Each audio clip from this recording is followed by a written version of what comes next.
There. How you doing, sir? I'm good. All right. How did I do this again last time? Uh, That's too much. Okay, it's my annoying fan.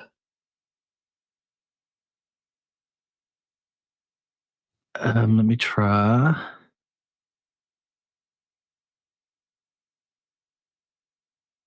Maybe that volume's good.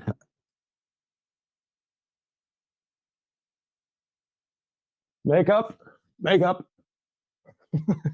right. I think that's easier on my ears. Okay. I think once I start recording, I can't change anything. Oh, Yeah. Like if you need a break, you got to pee or whatever, we're just cool. recording. We can just take breaks. Okay. You want to grab something to eat, whatever. It's just relaxed, what have you. Okay, cool. How's your morning been? Good. I got up, got the lawn mowed, and did a few things around the house, and yeah. And then, of course, it's always right when I'm ready to do something or in the middle of a hot meal and my dog is just panicking to go outside. Yeah. Like, all right, buddy, let's do it right now then. Otherwise, Yeah, I had to do the same thing because my dog, all my dog does is bark. My neighbors must hate my dog. And so when I let him out, he's barking at the neighbor's dog. He's barking at anything that moves. Then he sits at my door and barks until I let him in. So, yeah, I did the same thing. I made sure he was taken care of before we started. Yeah, for sure. No, he's a good little dude, but man, I used to have a 140-pound Rottweiler. I was like, oh, I'll get something a little more manageable this time. I'll get a little dog. No, that was the dumbest decision ever. This guy is so high maintenance and just an emotional wreck all the time. And you always got to just be there for him. And he doesn't really need anything from you other than to just waste your time. So, yeah. Same with mine. And I love him, though. I love mine too, but man, it's like having a 2-year-old. It's like having a toddler. And I didn't want a dog. I was in this stage for the first time in my life. I was like, I want to go for a few years without any pets. Yeah. I'm in my late 40s. My kid is getting closer to graduating. I want a moment of just no responsibilities. And my kid come home and he's like, Dad. And I'm like, I'm molded over, and he kept pushing. So I said, yeah, but it's your dog. Yeah. And when you graduate, you're taking that dog with you. How'd that work out? Oh yeah, it didn't work out. Yeah, no, that's how Dax started his second week of college. He's in his second week of second year of college, and of course, the dog is here with me.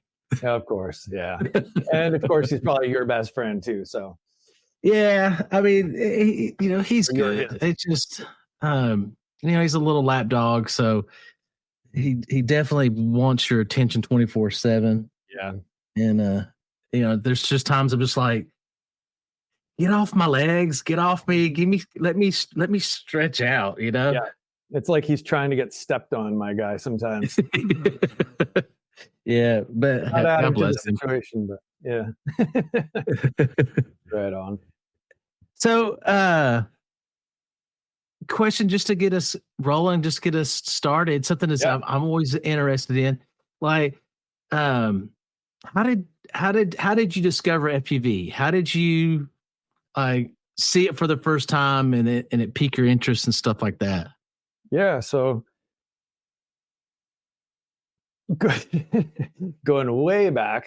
So I had kind of a wild lifestyle for a long time there. I think you and I kind of both mildly touched on that. We were into the DJing scene and a lot of late nights at clubs, and that, you need to stay alert. Yeah. Anyways, I picked up some not so great habits over the years, and I was just probably getting into my late 30s, early 40s, and it was like, okay, it's time to like figure some stuff out here and sort of get my life in a different direction. So, right. Girlfriend and I sort of, a girlfriend at the time, wife now, decided probably smart for me to pick up some type of a hobby. I've always had like an addictive personality. it's best if I'm immersed in something.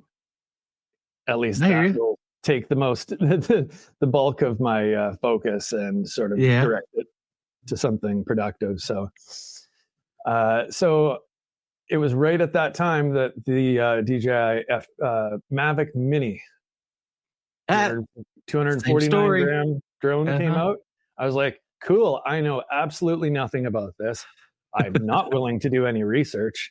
I'll just go buy this thing and then just learn to fly it on my own. So that's what I did. Picked it up, and you know, the thing flies itself, and it's magic, and it's a blast at the beginning. And then slowly you're like, well, I'm not really a videographer. I don't really do video editing. I've seen everywhere around my area so many times that I'm not really inspired to go out and try to capture some sort of stunning footage or anything like that. So all I really wanted to do was fly it fast and fly it through gaps. And a couple of close calls, managed to keep it together, only broke a couple props on it. And you hadn't seen FPV yet?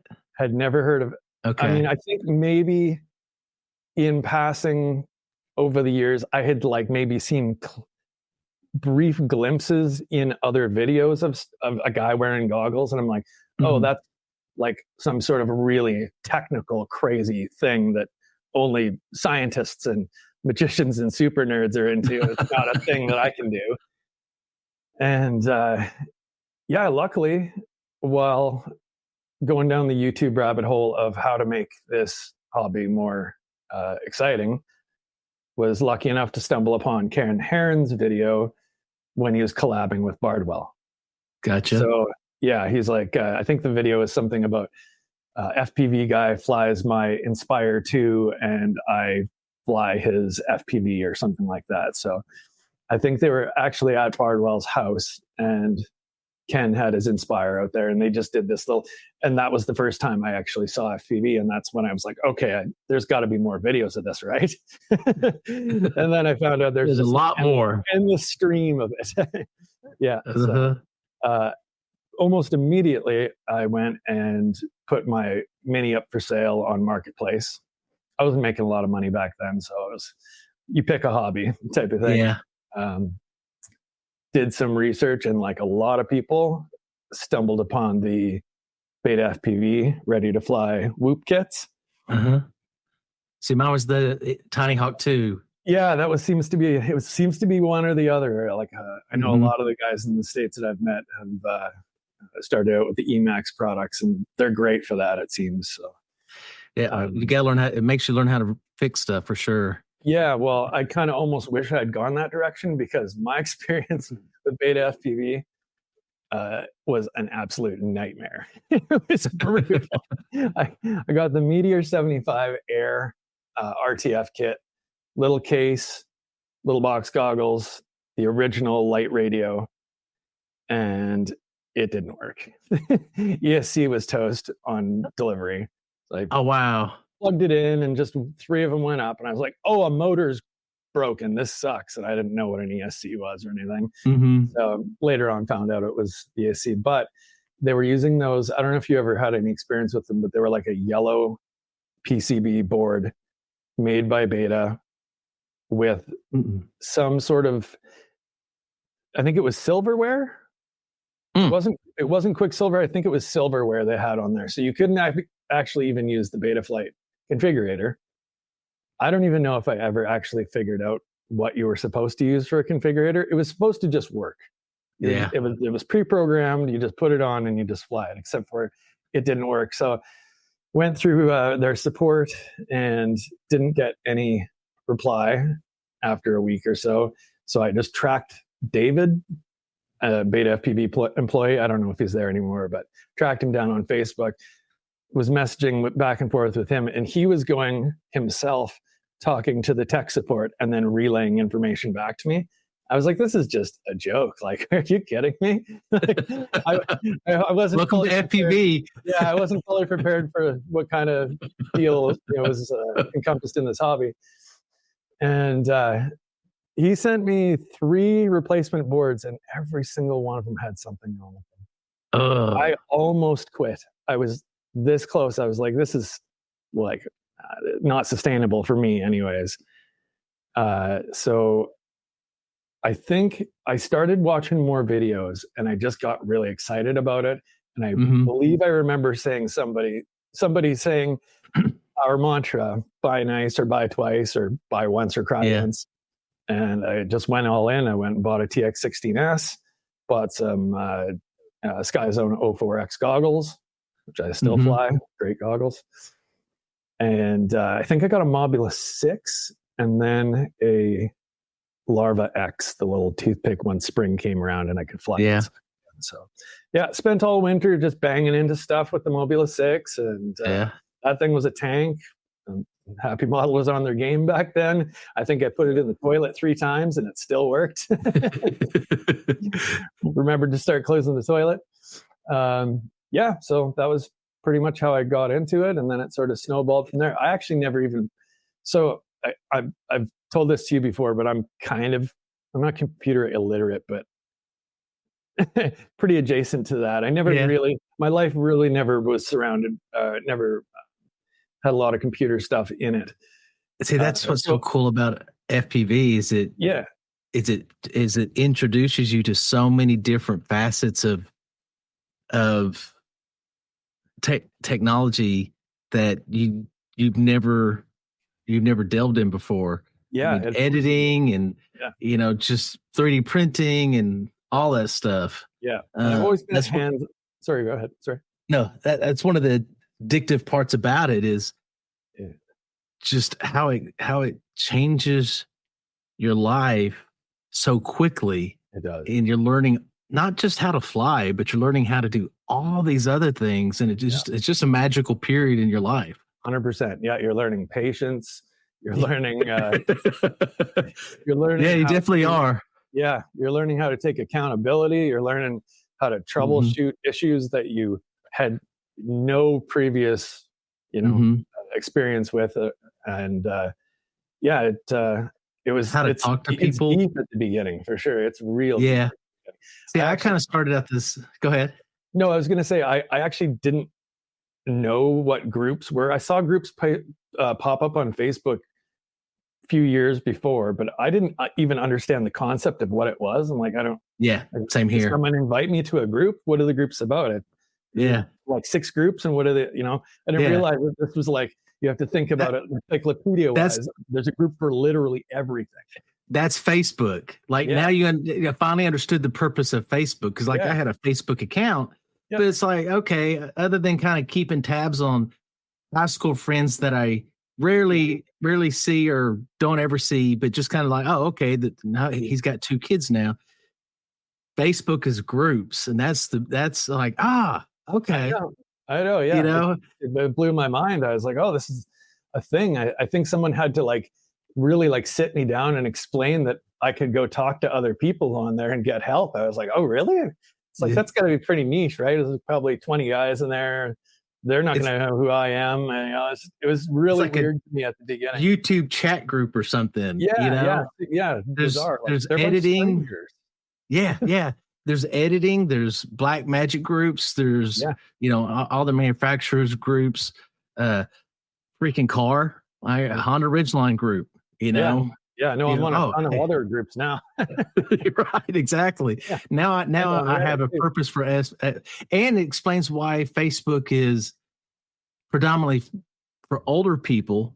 Yeah, because we're fixing things. We're trying to make things better. My kid, he's not concerned about that. Now, I bet when he's 30, 35, 40, got a kid or whatever, I wouldn't be surprised if he doesn't start using Facebook at that time for help groups, for sure, in different aspects of his life. That YouTube's great because you can watch a video, but if you have a question, Facebook is that one-on-one interaction, and a lot of times it's instant. It is, yeah. No, but that's kind of the same way I started. I saw drones and I thought those are cool, but $1,000, $2,000 to fly a camera around. I'm just like, cool, but I can't, not cool enough to spend that kind of money. Like I probably use it for a little bit and put it in the closet. Yeah. But when the Mini came out, I'm like, well, that's a price point that I could live with that, Yes. That pain if, okay, I'm bored now, put it up. Exactly. And then I got it and I started flying around. I'm like, okay, maybe I have a little interest in photography. Maybe I have a little interest in videos. And so as I'm doing some YouTube research, I come across my first FPV video, and this dude's wearing glasses, goggles, and he's doing flips and flying under vans. And I'm like, that my whole world changed. Boom, just then. And I'm thinking, my kid, here's something that me and my son will definitely have same interest in. We'll definitely get into this together, Yes. He has no interest in it whatsoever. But I just ran with it, and it changed. It really changed my life. Honestly, it did. Yeah, absolutely. And you're so elated.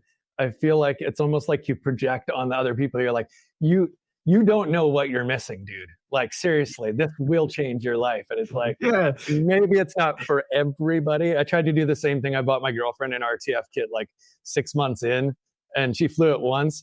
It flew behind her, got stuck to her back. She panicked and didn't know to disarm, so she just tried to run away, but it just suctioned to her back and chewed up her love handle a little bit. I has no interest in it now. She's like, you do what you want. I'll support you. Spend as much money as you want.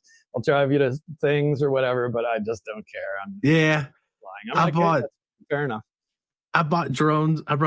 Bought RTF kits for virtually every person in my immediate sphere, and nobody just has the interest like I do. And now that I've been in it for several years, now when I kind of look at FPV from, I don't know, less of a oh my god to more of a centered view, I'm like, there's a whole lot of people that don't think what we do is anything neat. I know. So I stopped putting videos out on my Facebook page. I stopped making people at work and stuff watch it because they're just like, get over it. Yeah, but look, he's at a concert and he's flying around the DJ. Yeah, I know. I think I would wager most people are like, hey, that's cool. And then what's happening over here? It's cool. They'll acknowledge that it's interesting and that it probably takes a lot of skill, but it's not enough for them to be interested. Correct. And it's like, hey, I just want a shot. I don't want 5 minutes of this. I just want a quick little and part of an edit, 100%, and like, oh man, you just don't understand. I know. And I'm bad for that too. I kind of refuse to embrace the whole shorts and TikTok thing. I don't know. I'm got a very boomer mindset about it. I'm not against it. I just don't want to participate in it. I hear you. I get that that's for some people. I feel like it dumbs me down. I feel like I want all of the craggles of information. I want all of the little things that I can extrapolate myself. I don't like when things are served to me as much in general, just in life as well too. I always say I'm the traveler that takes the road less traveled, and usually punish myself for it along the way. But yeah, that's just who I am, I guess. So. See, for me, it's another unexpected facet that the hobby has led me to that I don't know anything about and I wasn't expecting. But once I started dabbling, I'm like, okay, so how does this work? Like social media, like I see somebody else's TikTok or Instagram or, Facebook reel or what have you. And I'm like, there's a psychology behind the algorithm manipulation or whatever. And so like now I've got a piqued interest in trying to decipher it. Yeah. And once I feel like I've maybe kind of figured it out or I've hit a roadblock, I'm like, I don't know. I'll probably be less interested in trying things out and trying to figure, but there definitely is a style, a skill, a psychological, and some have just right out the gate get it. Me, I don't.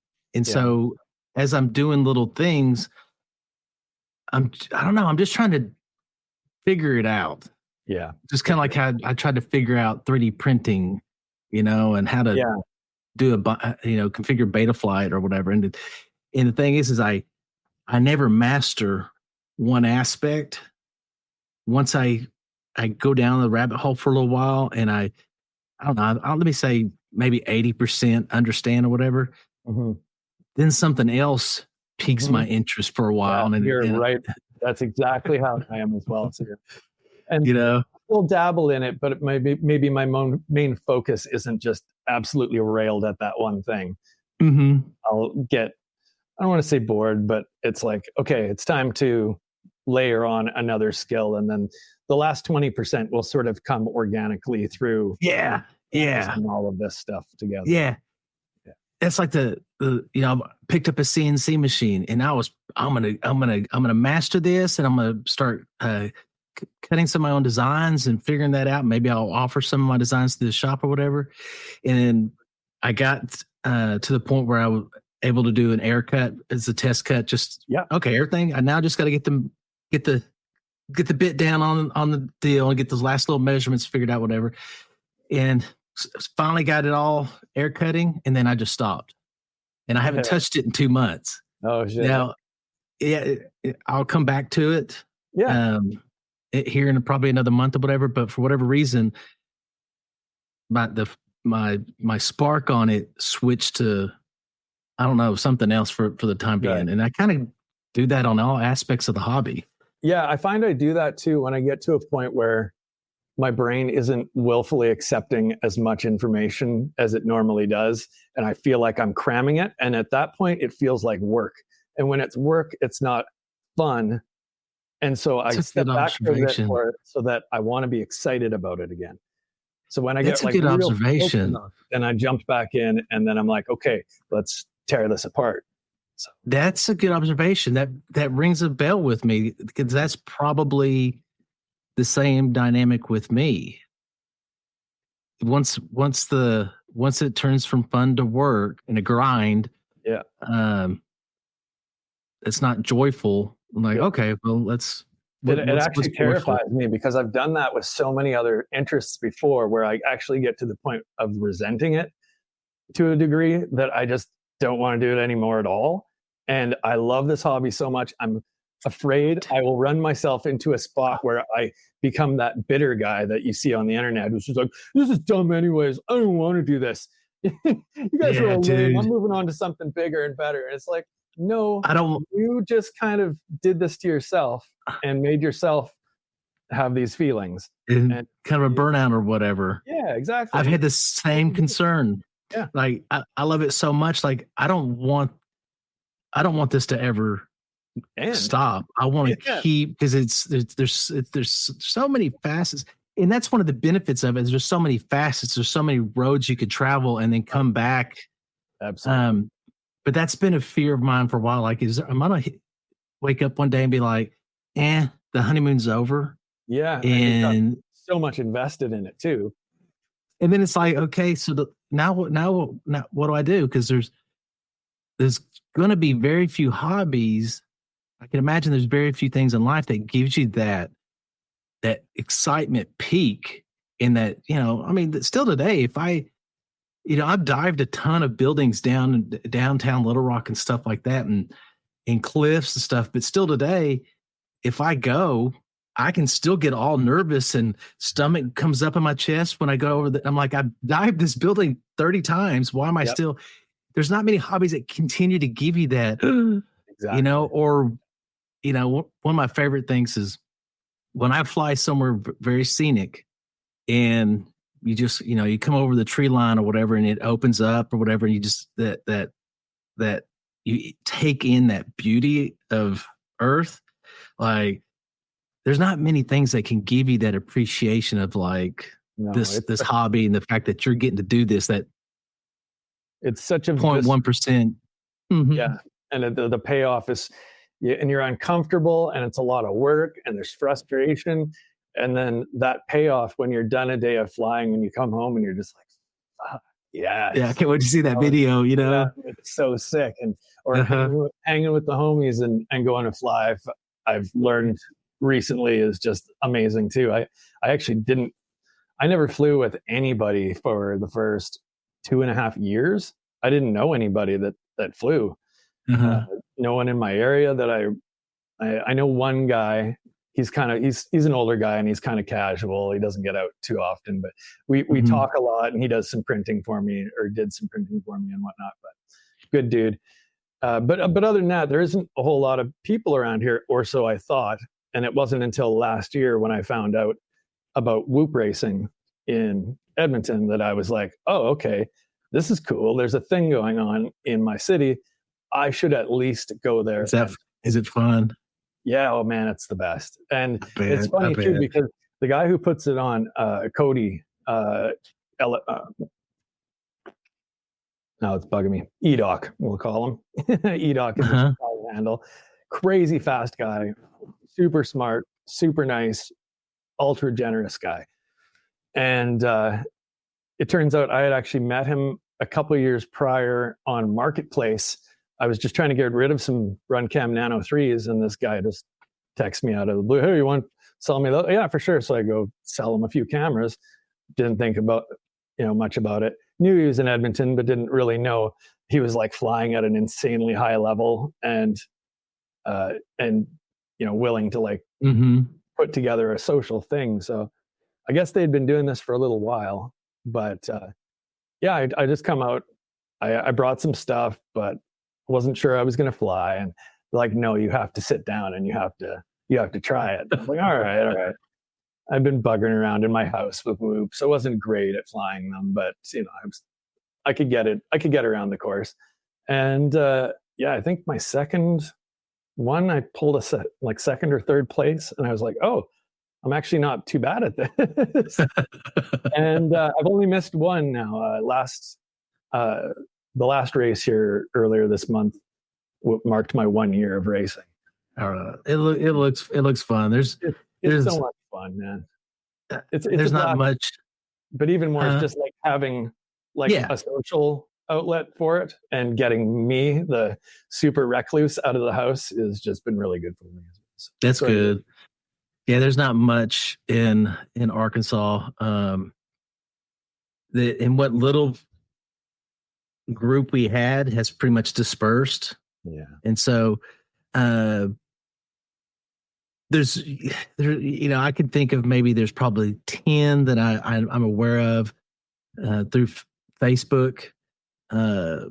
There's, which I'm sure there's more than that, but there's, I'd be shocked if we're above 100 pilots in the state.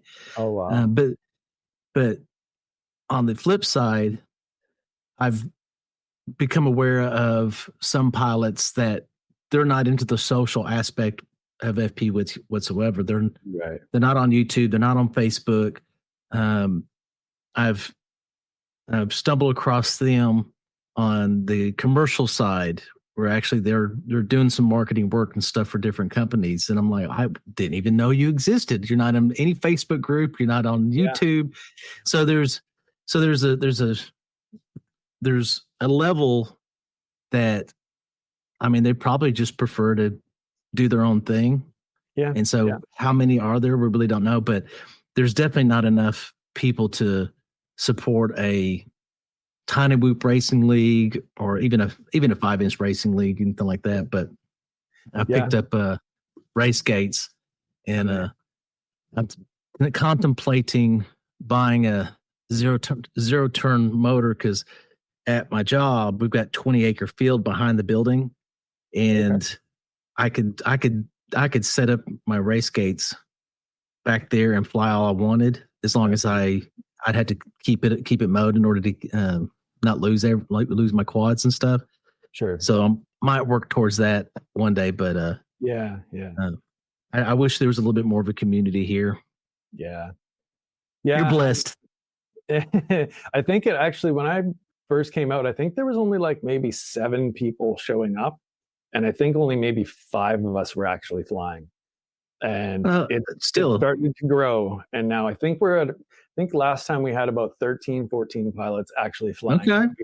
Maybe 20, 25 people show up, with some spectators that come out every time, or wives, husbands, boyfriends, girlfriends, kids, even sometimes.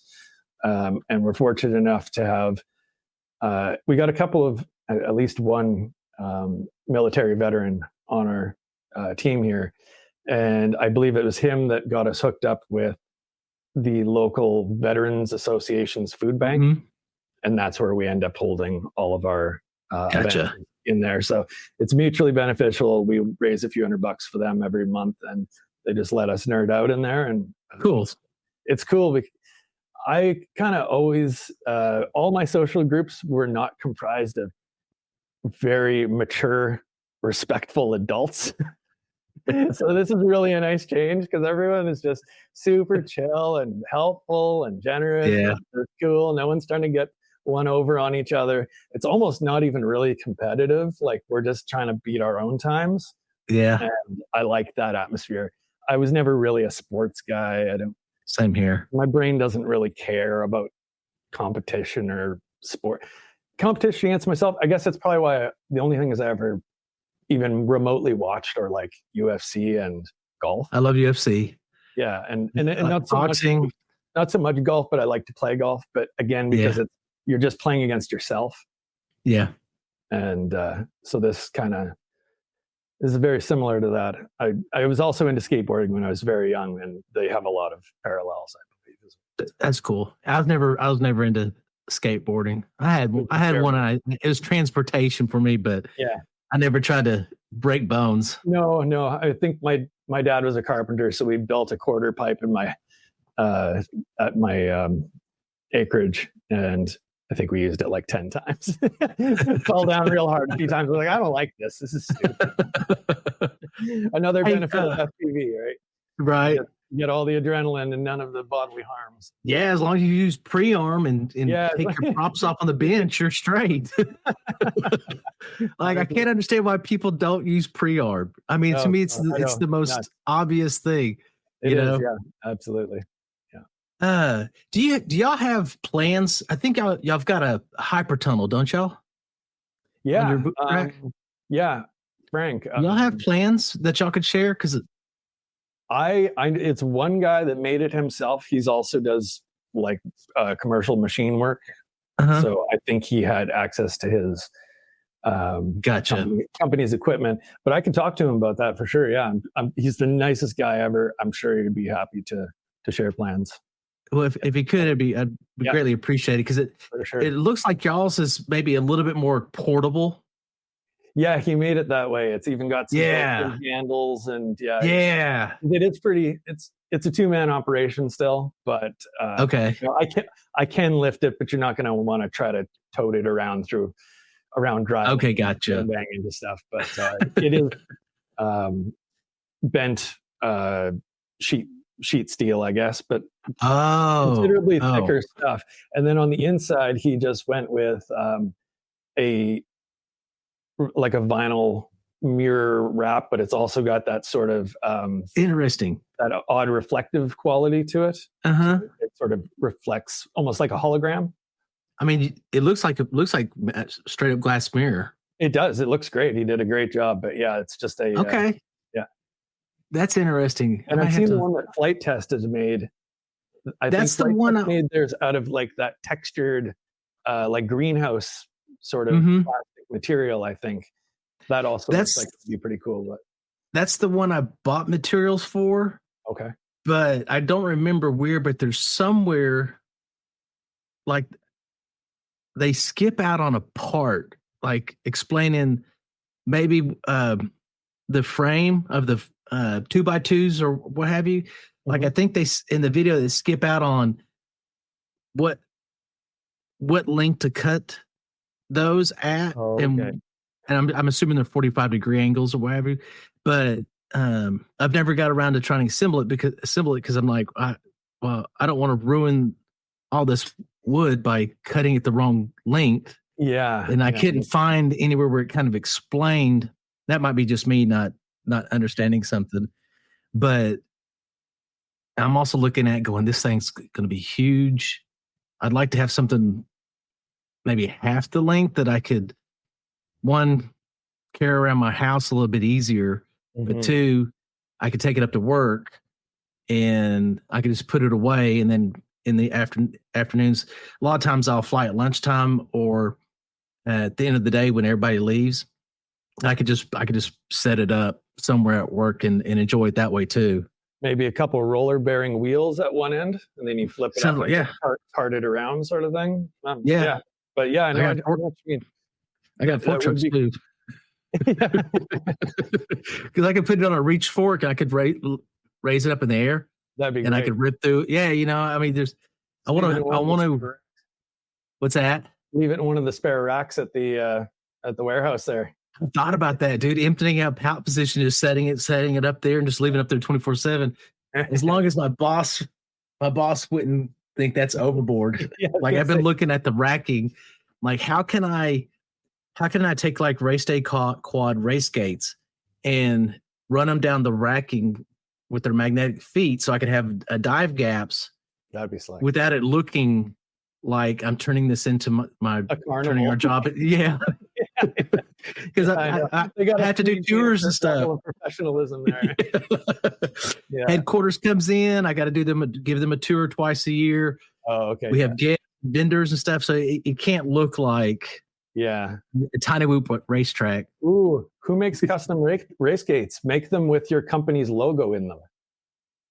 Oh, that's not bad. Oh, that's not a bad idea. Yeah, Sal. That's not a bad idea.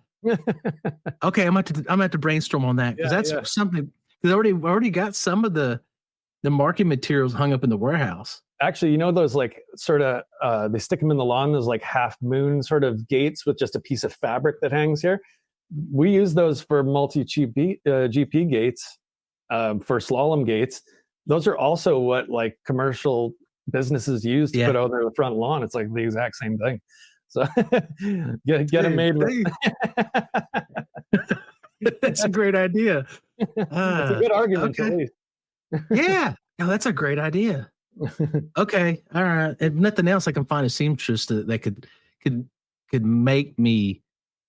All I do is give them a race day quads cloth and go, can you make this in these colors? And they'll be able to do it for me. For sure. Here we go, spending more money on FPV. Yeah, of course. It's all worth it. That's what we tell ourselves. Cool. So have you gotten much faster in this past year, or are you plateaued, or? No, I've been getting progressively faster, and I know I have a lot left in the tank if I practice more often in a place that is similar to the races. So I've got a tiny little house here, and it's great for a certain speed that you can get to maneuvering around the house, but I can't really open it up the same way we do in the big open space to get from one section to the other. So there is a little bit of getting muscle memory back every race. The first 5 or 6 laps, you're repositioning. Usually, you're holding the stick way down in the lower throttle region, and now all of a sudden you got to kind of bring it up and remember to like pre-turn when you're really moving along really quick. And but I'm definitely got a lot faster. The beginning of the year, so I was living in a four-story apartment out in a small town, and it had an underground parking garage. And I just decided to take it over. I would go down to the parking garage. I remember those videos. Yeah, I did 30 nights in a row of 30 packs a night. And I was like really feeling it. It was like, just 1 or 2 packs in every night. And I was like right back at that same that's cool plateaued level, setting up gates. And anyways, long story short, we ended up getting a new building manager who was kind of a hard ass. And which sucks. Yeah, he told me in so many words that I was not to be flying drones in the apartment building. I was like, whatever, buddy, you can't stop me from flying in my apartment, but all right. So I had to shut that down. And there was a couple months there where it just, our house was so tiny. It was like a little shoebox apartment. Plus, so like we just moved into a full house. We had enough stuff in that apartment to fill this entire home. So it was very much like a organized hoarder's house. And, of course, there's areas where they haven't seen proper cleaning for 4 or 5 years. And a lot of hair from my dog. My wife was going through cancer at the time, so a lot of her hair. And, unfortunately, she's good now. She's doing good. Yeah, good. She's totally. Yeah, she rang the bell a few months ago, and she's 100%. Awesome. Happy for you. Yeah, thanks. Happy for her too. It was a tough year, I tell you. I bet. She looks lovely. Thank you very much. Yeah, we just got married last month. Congrats. Thank you. Yeah. It was a long road. I held out for 13 years and then I finally buckled. No, we'd always kind of planned to, but neither of us really needed to put an emphasis on it. It was just, I think we both felt the same, that we didn't want anything to change as a result of, and I feel like a lot of people, they think that once you get that piece of paper, a lot of your issues will clear up, and that's just not the case.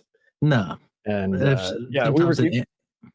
had 13, it was 13 years together. So at that 10 for, exactly. 10 for me and my wife. We just got married too. And oh, right on.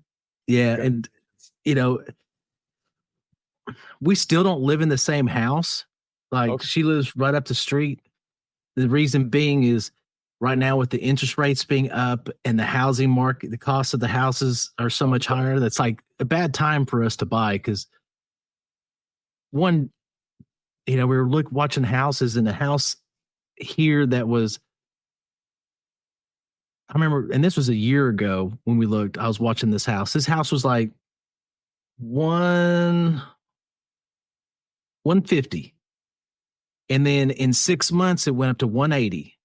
Ooh. And we're like, there's no way to buy a house right now, because, if the housing market resets, goes back to normal, now we've got a high interest rate. We've got a house that's overvalued, and that payment's based off of that. And then, and we're upside down in the house. We're going to have to pay for 10 years just to get back to what the house is valued at today. So it's like, now's not the time. Yeah. My house isn't big enough for all of us. There's 5 of us. Oh, I see. So probably going to look at trying to add another room to this house so that she can move, her and her kids can move in here, or hopefully with the housing market and everything changes, maybe we can just buy, because I would prefer for us to find a house with an outside garage shop for all this. Yeah. On, maybe 2 acres, 3 acres, so that I can have an FPV playground outside as well, That's the dream, yeah. Wicked. But those houses are 40, 50,000 more than what they were 5 years ago. So it's like, it's not the time, No, that's fine. And that's great that she's willing to be patient alongside with you, because you're setting yourself up for the future. You might as well. Trying to. Good. Yeah, and we've just always, like when I was growing up, it was, how do I say this? When we were growing up, for divorced families, it was, the theory was you don't let the kids call the shots. If you found another person, the kids need to accept them and respect them, and y'all get married and move in, and now you've got this blended family and stuff. I don't necessarily think that way as being one of those kids. I think as adults, maybe the kids take priority, and you move slowly with bringing a stepmother or stepfather in, and the dynamic is never the same. I'll never be able to manage her children the way a dad can, their dad can, and she'll never be able to manage my children the way a biological mom can. And it's not that you're letting the kids call the shots, but maybe you're respecting the dynamic of the situation differently than what it was when I was a kid. Yeah. And maybe there's in my opinion, there's a better way of going about it. And it's not so much, well, we're the adults and you're going to have to accept him as your stepdad or stepmom or whatever. And maybe it's like, it's already a less than ideal situation. Yeah. And maybe them not living in a potentially uncomfortable home, for the first few years or whatever.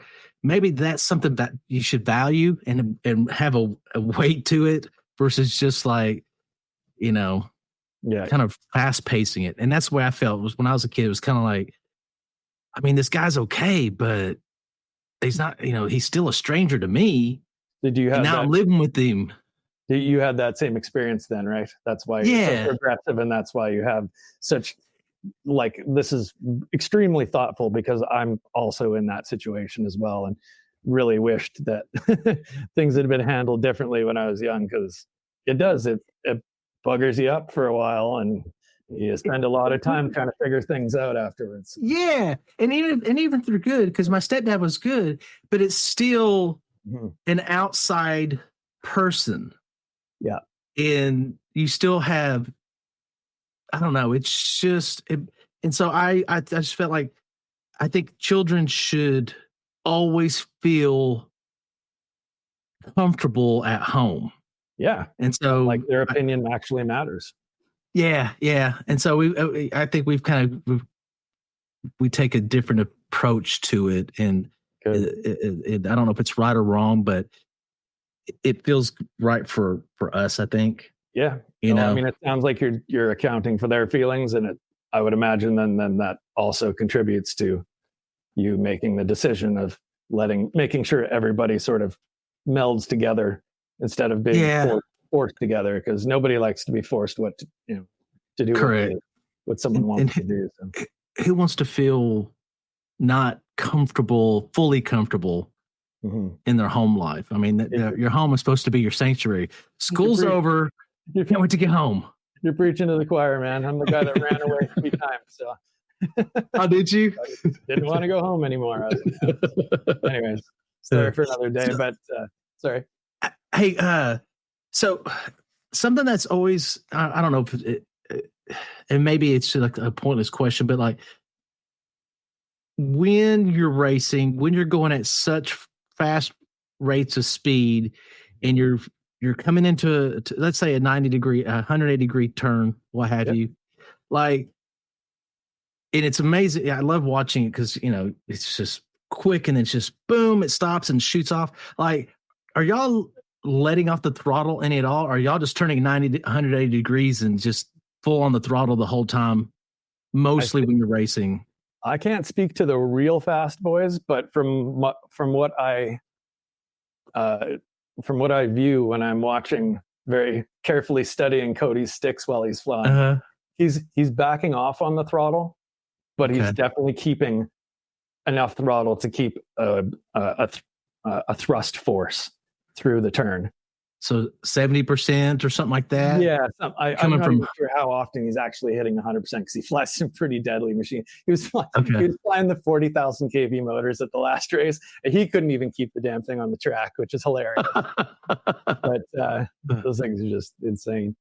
But for me personally, yeah, I'm not always 100% on. So I usually, at the beginning of the day, I'm definitely blowing through the gate, turning and then positioning myself. So I'm not completely letting off the throttle, but I'm definitely backing off enough that I can make sure that I've properly properly gauged my turn. And I mean, that's where I am. I'll spend the first half of the day being safe like that till I really get to know the track and get the muscle memory in. And then the last half of the day is when we actually do the race. Usually we do, like, first half of the day is qualifying. So we get into our little groups, and then at the end of the day we start to give her. And some days I'm just crashing every 3 seconds, and other days I manage to just keep on a line. And that's another thing I've been discovering recently, and I think we had a quick interaction on Facebook about that. The last few times I've been flying a big, fat, heavy HD0 whoop. Built. I'm glad you brought that up.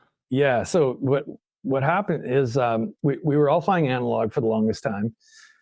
Eco came out recently, so that's cool. You can actually build something that's flyable in a 65 millimeter. And then I think Frank started with the infinity tube gate thing there. And then Corey started adding on these wicked custom built LED gates for everything. And they all have, from what I understand, they all have a 2.4 gig Wi-Fi module on them, so you can control his phone. I've been having horrible luck with my analog. As soon as I get into the part of the track that has the LEDs, I get really bad digital breakup. And we haven't really pinpointed what it is because it's 2.4, he says. So it shouldn't be really interfering with my video.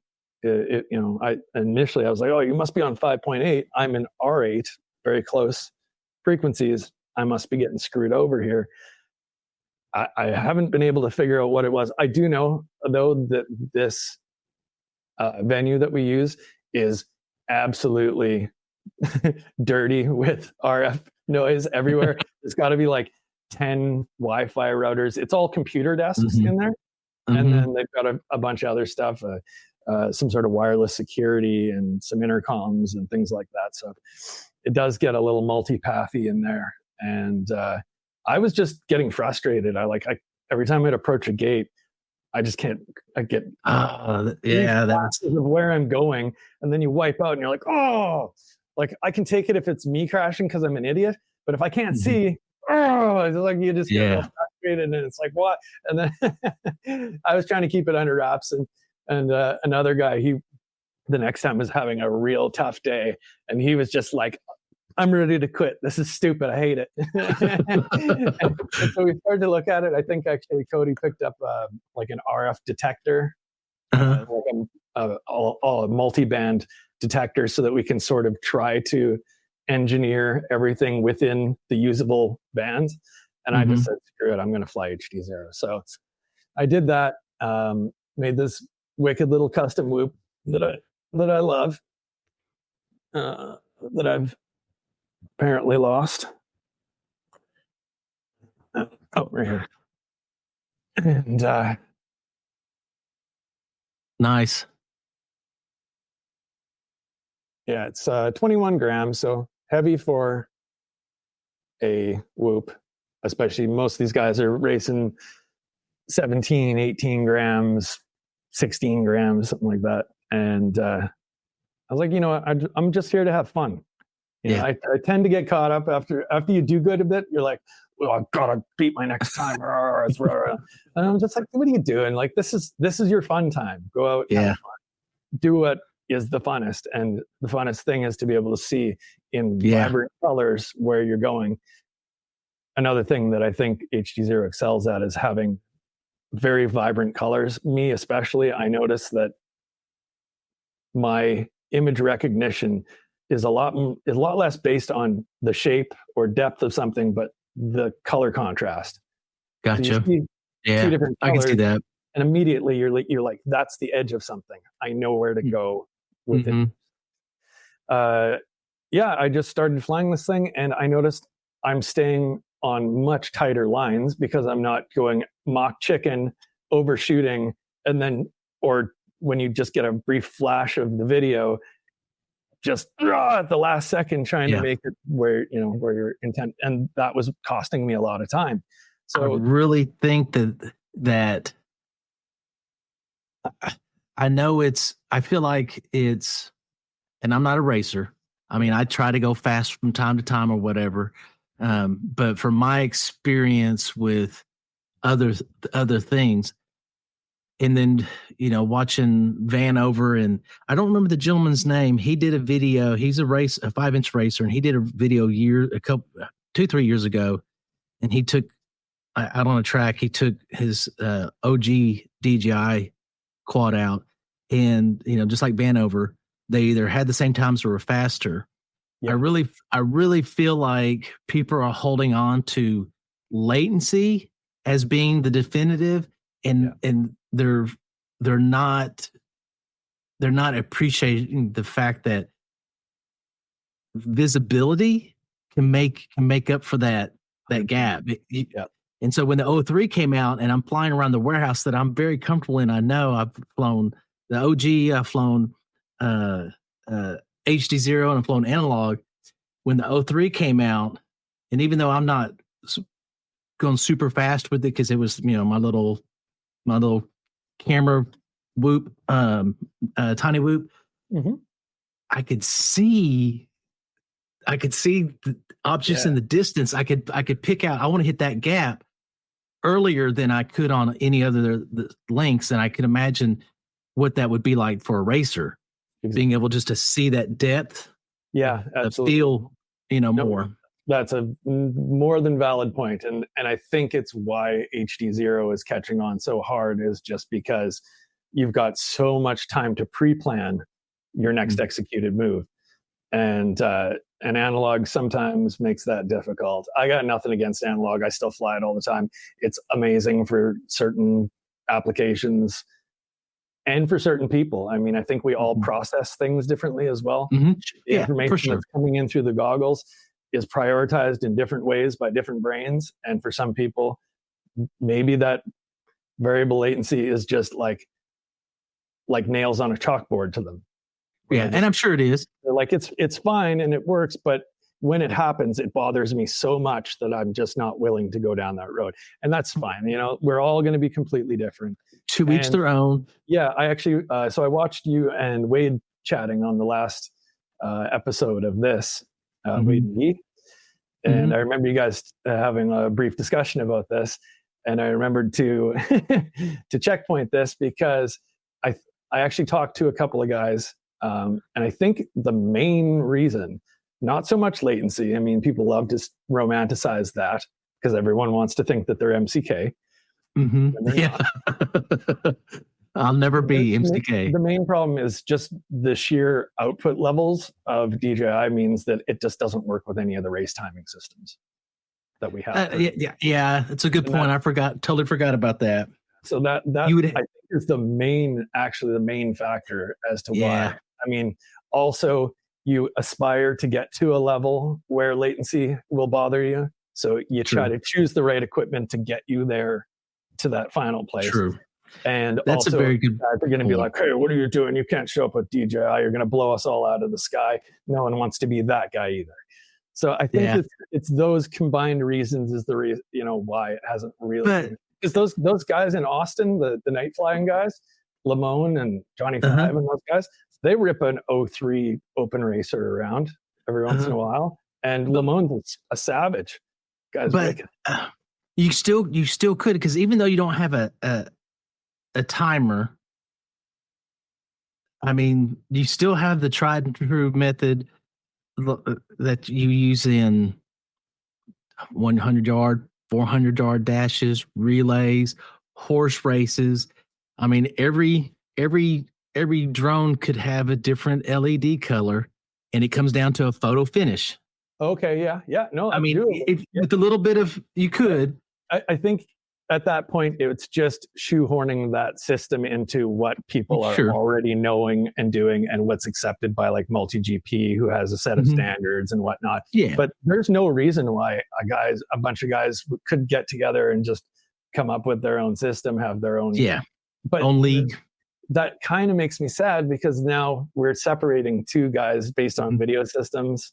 It's like, I don't know. I actually did last time we set up gates out and did 5-inch racing. I broke I have only one. I just got into HD0 about 3-4 months ago, and I only have one HD0 5-inch, and I smoked a gate doing like 90 and did like a 75-foot somersault across the thing. Anyways, blew the thing up. I was out for the day, but I had my DJI quads because I thought, maybe we'd have some time for freestyle.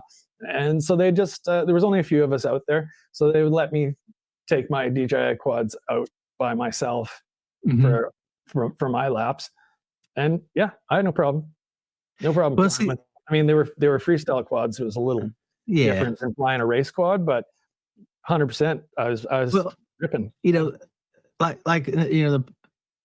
I know it's probably not as easy as just saying this, but you could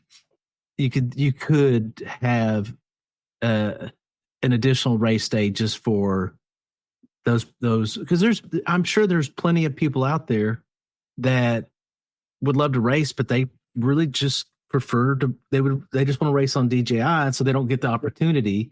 Might not be enough to support, but could be surprising. I mean, I'm sure they race the DRL guys and stuff. I'm sure they probably already have a litmus test for it, but or maybe they just have another, I think it's just going to boil down to your clique and the kind of people that are in your. And I know a lot of these guys in the States who take it very seriously, who go every weekend and have a very organized thing with a huge setup. Some guys got a trailer with like a full video viewing, and they've invested all this time and money. I can get why they're going to want to stick to. They're like, no, we're not changing for you. You change for us. Get over here. You're more than welcome. But come on, you just gotta. I know for our chapter especially, we're just like, just come out. We will make time for you to fly anything you want to fly. We did our multi-GP qualifier a couple months ago, and at the end, we had a couple random spectators that just showed up, and they're like, "Yeah, we fly drones, and we just saw this thing on Facebook, and so we thought we'd show up. We got a couple drones, and we're like, yeah, get out there." At the end, after we were done qualifying, we had a bunch of randos out there just boogieing around the course. That would be me. We had 2 guys trying to race their Avata 1s through the multi-TV track course. It was hilarious. Just like, see, that would be me. One guy with the dildo, and I've never flown a racetrack, so I don't even know what it'd be like, but I can imagine I know it'd be fun trying to improve, each lap, trying to improve, your turns and your time through the gates and stuff like that. So that would be me. I'd be like, okay, after everything's done, now I'll get out there and fly some packs and have a great time. That was me. That's how I started. I mean, literally, like these guys were already doing these races, and I was like, well, I'll just come check it out. And they're like, sit down. And I was like, okay, this is pretty cool. I can actually get it. I actually was almost vehemently against racing before that. I was like, I'm not a competitive guy. I don't care. I just want to do my flippy floppies. And I also, I don't watch any type of a race or racing.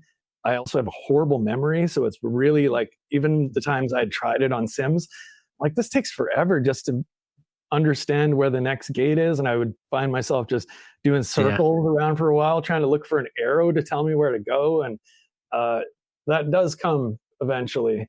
And I'm still really bad at it. Every time we set up a new track every month, I spend the first 5 packs just trying to figure out where the hell I'm supposed to go. It looks confusing to me now because I'm starting to recognize how they set up gates in a way this way you go around them and whatnot. But whoop tracks look extremely confusing. You do. They're very confusing. And I was very frustrated at the beginning.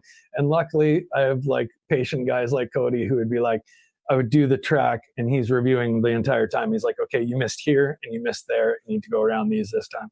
Okay, cool. I'll throw on my goggles. I'll watch the next few heats of them go through it, try to train myself. Because nice thing about analog and HD0 is that you can, just tune into anyone's channel. So you can tune into a slightly slower guy's channel.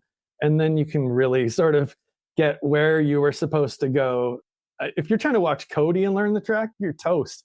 It's just, I'm sure it is just a blur. Yeah, it's ridiculous, right?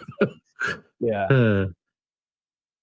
Comes after a while, but I mean your mind starts to figure it out. Yeah. I'm primarily I've forgotten social aspect anyways. I'm an old guy. I don't plan on being the best racer in the world. Same here. Old to travel all over the place. I did that when I was younger. It would be nice to one day hit a festival or something in the States, but I'm not trying to go to Wootopia every year. And well, that's you talk about your memory. I've forgotten freestyle tricks that I used to know how to do. Yeah, because in the last 2 years, I kind of switched from trying to fly every weekend and getting better at freestyle stuff to trying to do some commercial work and stuff like that. And when you're doing that, you don't necessarily, you want different builds because you don't want to be breaking your shit.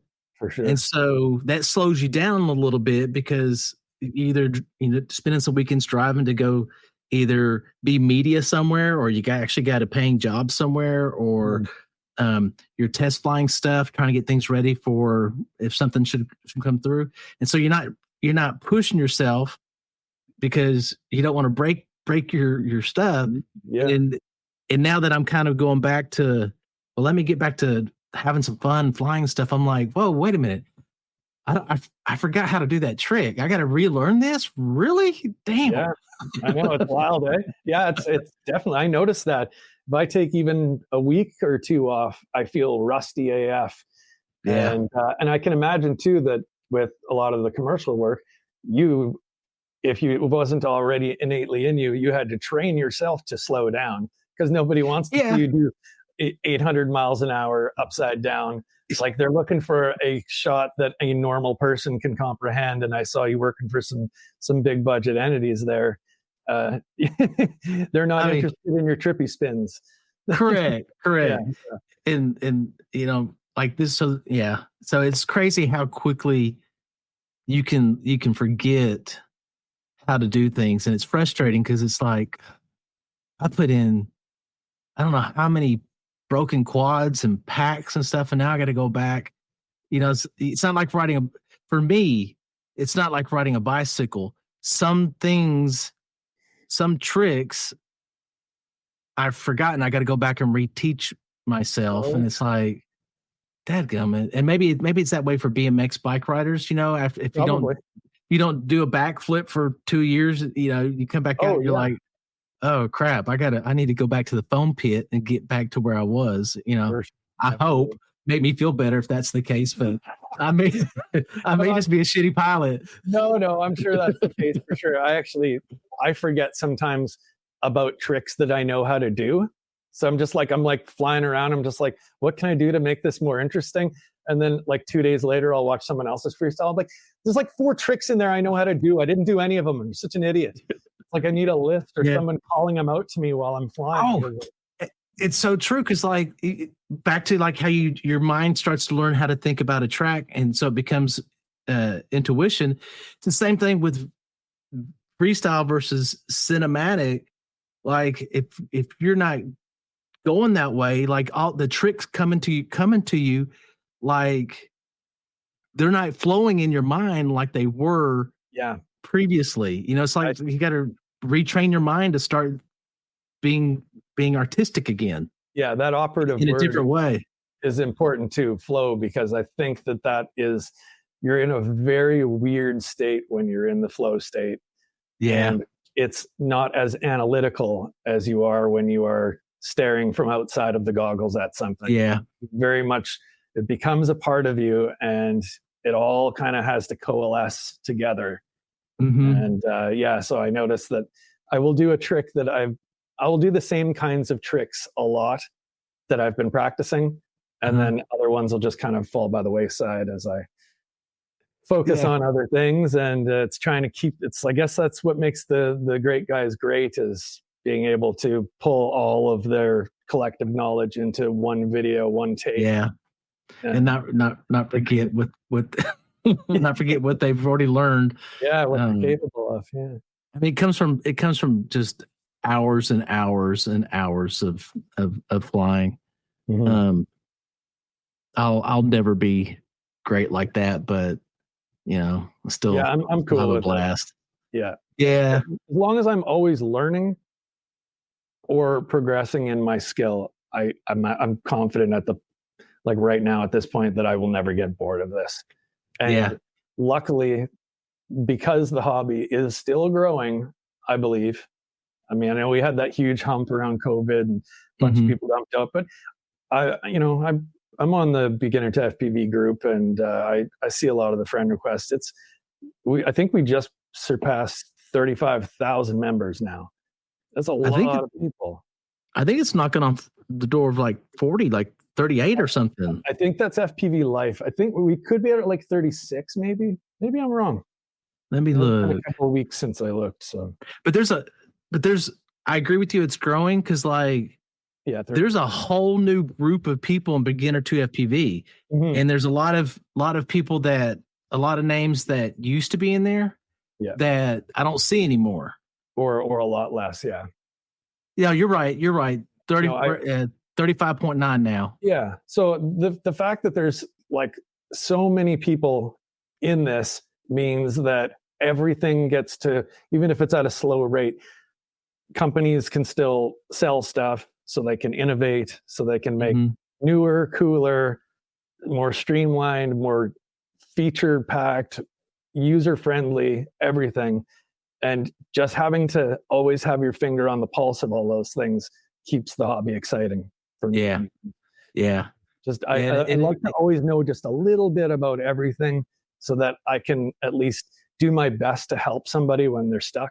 I don't own the Dax.Neal system, but I probably know more about it than the average guy does, because I feel like I have the responsibility of knowing at least some of this stuff, or being able to know where to extract the information for someone that's new, because I still very much remember what it was like to be new and not even have enough of an understanding to know what questions to ask, and then have some guy shit on you. Why don't you just read the manual? It's like, I don't even know what I'm doing here, man. I'm totally lost.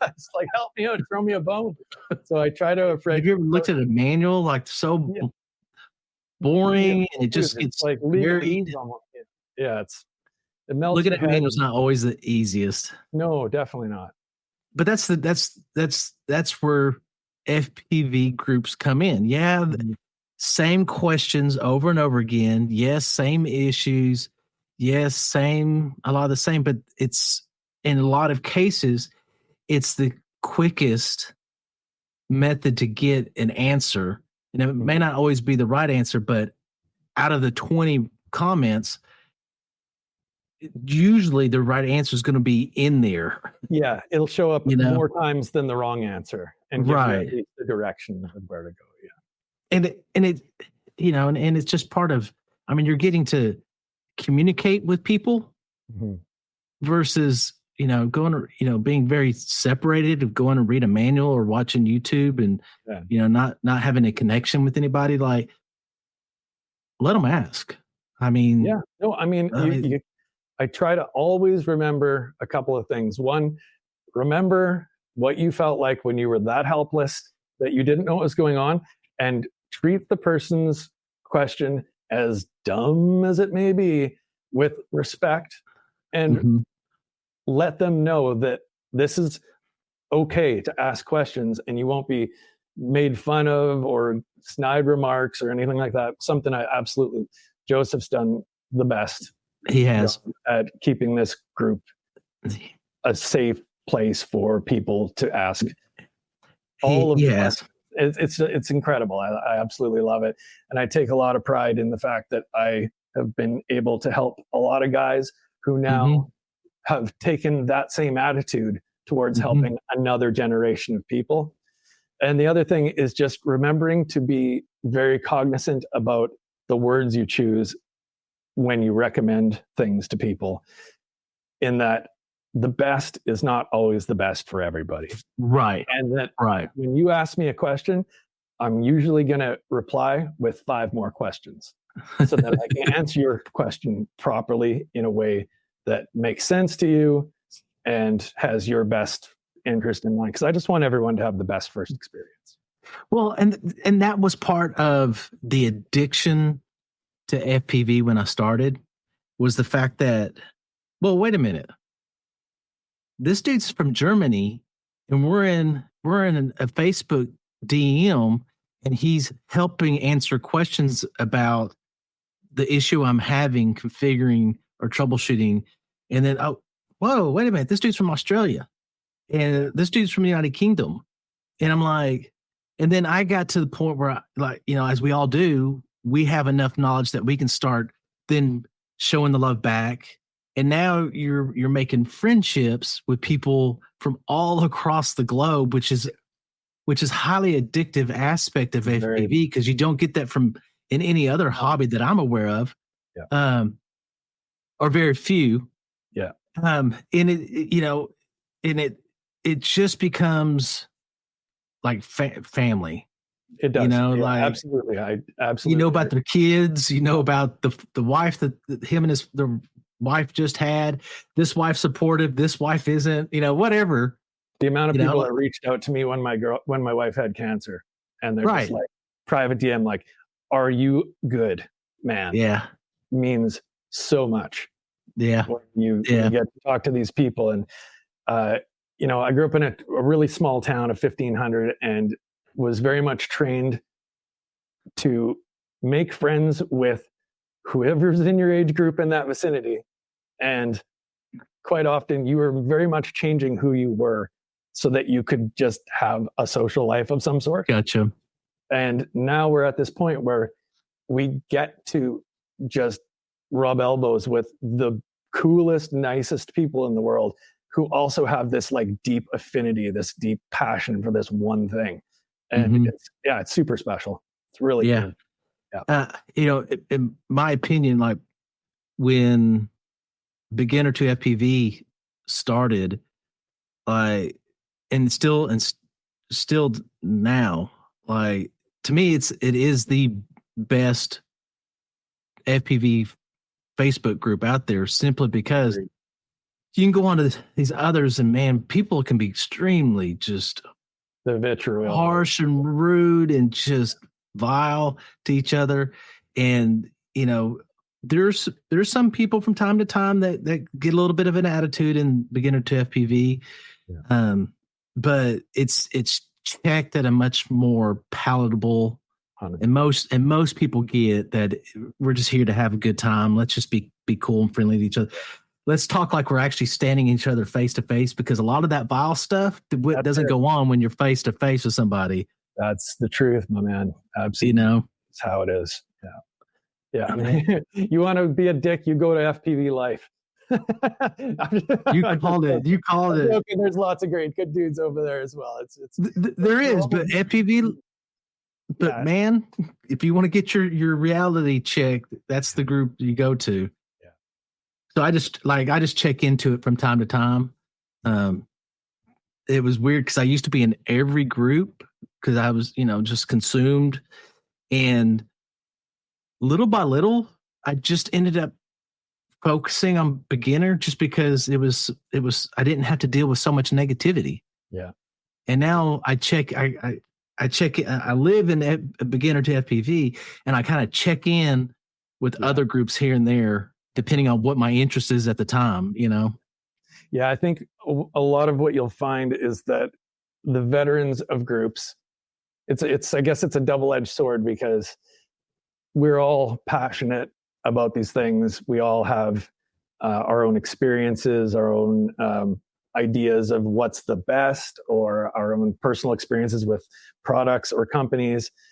And they're all going to be different. And that's cool. That's great. That's what gives us the variety that we have and everything. But it also means that some people are just vehement about dying on that hill every time. And that ends up being just such a dick measuring competition in some of these groups. It's just like, it doesn't matter if you use Crossfire or Express. Who cares? Are you getting it tattooed on your forehead? It's ridiculous. What a stupid thing to argue about. They're both great. You know? It's like everybody forgets that, like, when somebody says the best, like, I think most people in their mind when they type that, it's like, my opinion. Yeah. You know, and I think everybody forgets that they're prefacing it. This is their opinion with, you know, it gets old having to type, this is my opinion 100 times every day. I still do it though, because I feel like it's important. I do. It's a distinction that is lacking, and I try to really bring to the surface every time a discussion like this comes up. I'm like, make sure that you just tell people, this is your experience. This is your, even just an I am HO at the end of the sentence. That's my method of like 100%. That is totally acceptable. But IMO. I also have been tagging on recently, I have limited experience with this, so collect more opinions before you make your decision. Yeah. Because there's a lot of everyone's subjective opinion is valid. Yeah. For the most part, you know. I mean, yeah, for the most part, you know, it's every link is going to have its strengths and weaknesses in certain applications, certain environments. I mean, even down to the equipment, because not every radio is manufactured perfectly. So, you know, your signal, your fail safe. Yeah, what I'm trying to say. I just had a module on one of my Radio Masters radios fail. Okay. So, you know, that person at that particular time could be dealing with a weak transmission, and you know, you don't know it's the module's failing. You think it's Express LRS, you know, Right, versus your other radio that's still got Crossfire on it. It's you're not having the same issue, so you're going to think it's Express LRS, you know, and it comes down to a hardware thing. Yeah, it's easy to see how people come to those decisions or those conclusions. Absolutely. And a lot of people don't understand that Express LRS being open source means that anybody can make hardware for it, and you can buy anything from the worst hardware on the market to stuff that is actually very good and dependable, everything in between. So yeah, bring some weaknesses. Yeah, it's not for everyone. And then also some people would just assume spend more money to save time. And that's valid too. If you got a busy lifestyle and you only got a couple hours on the weekend to do something, maybe you just want to go buy a bind and fly, a kick-ass bind and fly, and maybe you just want to get Crossfire because you know it works and it's tried and tested. You don't care about big antennas or slightly lower latency or whatever. I mean, that's fine. But I feel like a lot of people aren't able to see from someone else's perspective how they might want to save $8 and go with Express LRS because that $8 means something to them, and their time is you know, or you know, they want to fly 65 millimeters, so they really want Express LRS because exactly. You know, it's not perfect example is Dax.Neal too, because I feel like everyone who's on a dedicated system kind of takes a massive dump on them. But what if you just want one set of goggles and you want to do a little bit of everything? It's the best. It's the best. It could be the best for you. It could be the best for you. Yeah. That's why I like to dabble with them all. They all have their strengths and weaknesses, and then it just adds a little flavor, you know. I mean, I love DJI 03. I freaking love it. But, you know, it's nice to it can help you appreciate something when you do something else for a minute too, you know, and then you're like 100%. And then you just kind of, I don't know, if it's FPV related, I kind of just have an interest in it. Yeah, for sure.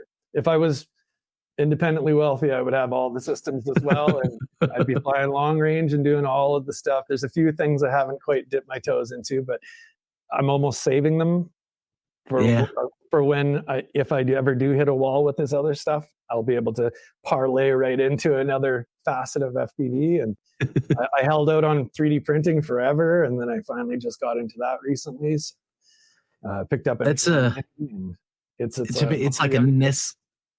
Oh, it is, and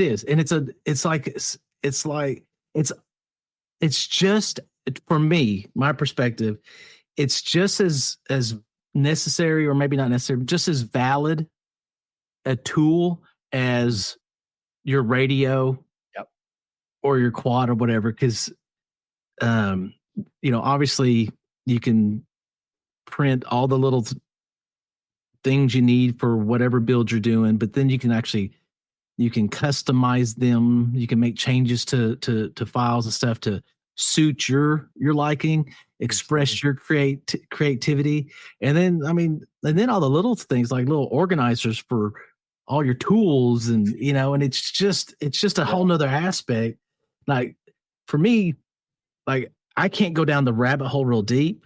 Like I can't take the time to print out all the test prints and do the last little bit of calibration on flow and all this stuff. Like that's not the rabbit hole that I enjoy, but I tinker with it enough until, okay, you can put my print up against somebody that's done all that calibration, and I'm 90% of the way there. Yeah. I'm 90%. I'm fine. I'm fine with that. Analogous to tuning quads. Yeah. I get you. I like to tune. I like to mess with my rates. I like to mess with my throttle. Yeah. I really don't want to doing test flights, coming back, looking at logs, more test flights. It's just like, no, it's presets for the win, man. Oh man, I'm ready for AI to where I can upload a log and it goes. So do you want it tight? Do you want it medium? Do you want to, what's your... how far away are we from ChatGTP analyzing our black box logs and giving us some suggestions? It could be been talking to Chat. If somebody more technical than me, it should be out there today, because I've been asking ChatGPT questions on how, and it's like, I can do this, but I need this tool. And I'm like, well, I don't know how to get backdoor access to give it the tool, the debug it needs and stuff. But if somebody would do that, like ChatGPT says I can read this log and I can tell you how to tune it if I have the debug and stuff. If someone had like a website where everyone could upload their black box log, then their changes, and then the results black box log, then maybe it could get enough information to start learning in the background. And then with the parameters of going, okay, my goal is cinematic. My goal is, freestyle. My goal is race. I want it snappy. I want it, smooth, whatever the little parameters are. And then you upload your test flight and it comes back and it's like, boom. And you're like, done. Well, have you seen info.pv, FPV, I believe it's called? Have you seen this app? No, I don't think I have.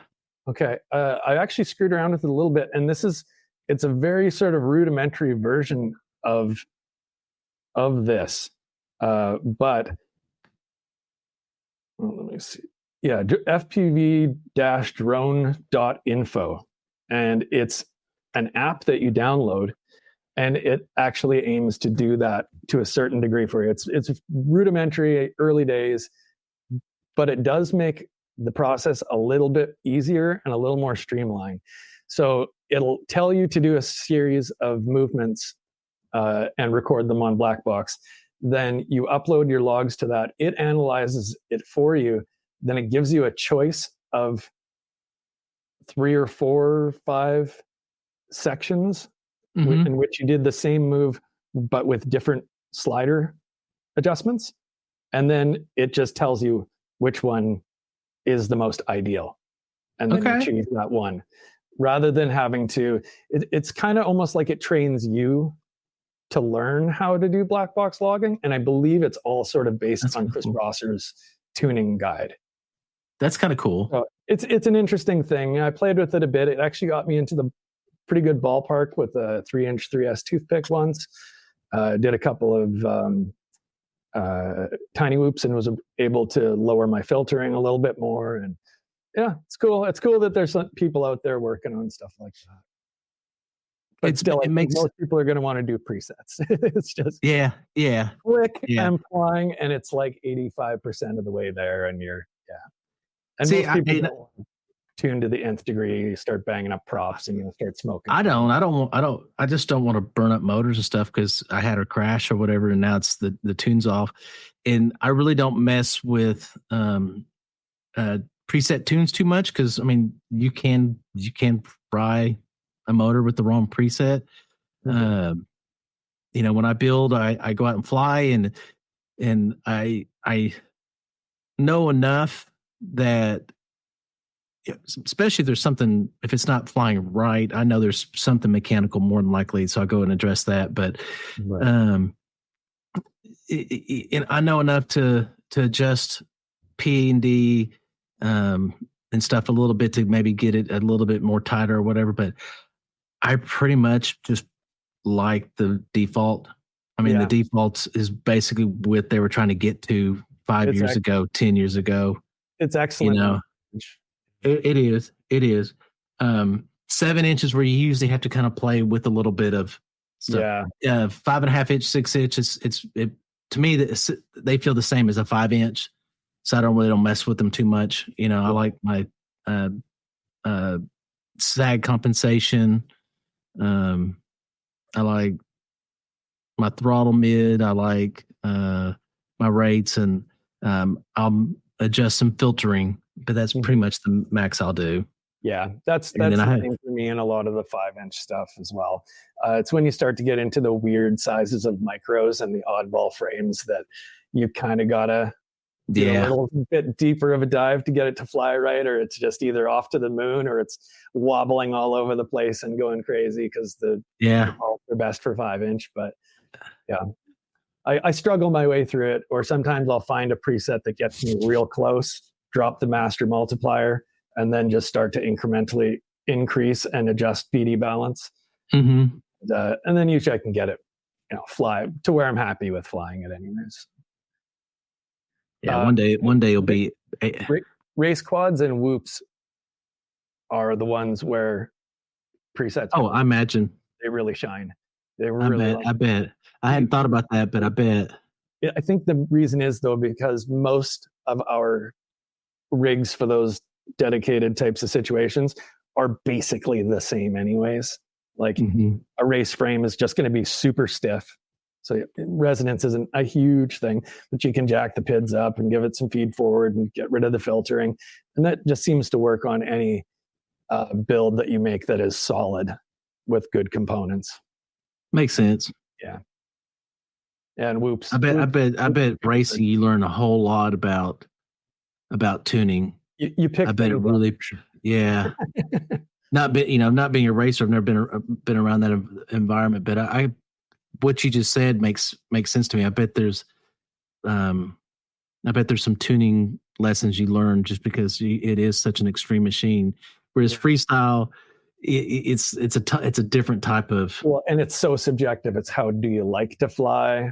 How heavy do you like your quad?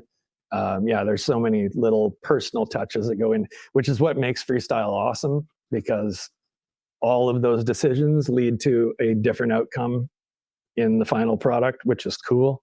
But yeah, I think when everyone's sort of in, I think it's Sugar K, those karate tunes. There's a karate whoop tune and a karate race 5-inch race tune, and he's a Betaflight developer, which is why I think he thinks it's safe enough to put on the presets for anybody to use with some mild warnings. Then but you don't see a lot of freestyle general purpose. Maybe UAV Tech has one or whatever. It gets you sort of in the ballpark. But I think even he would tell you, if you're not at a certain level, just fly at defaults.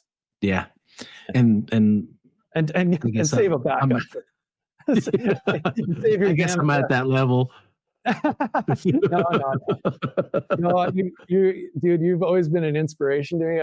I've been watching you for years, and I was really tickled when you reached out to see if we wanted to have a chat, because I always hold you guys in really high regard.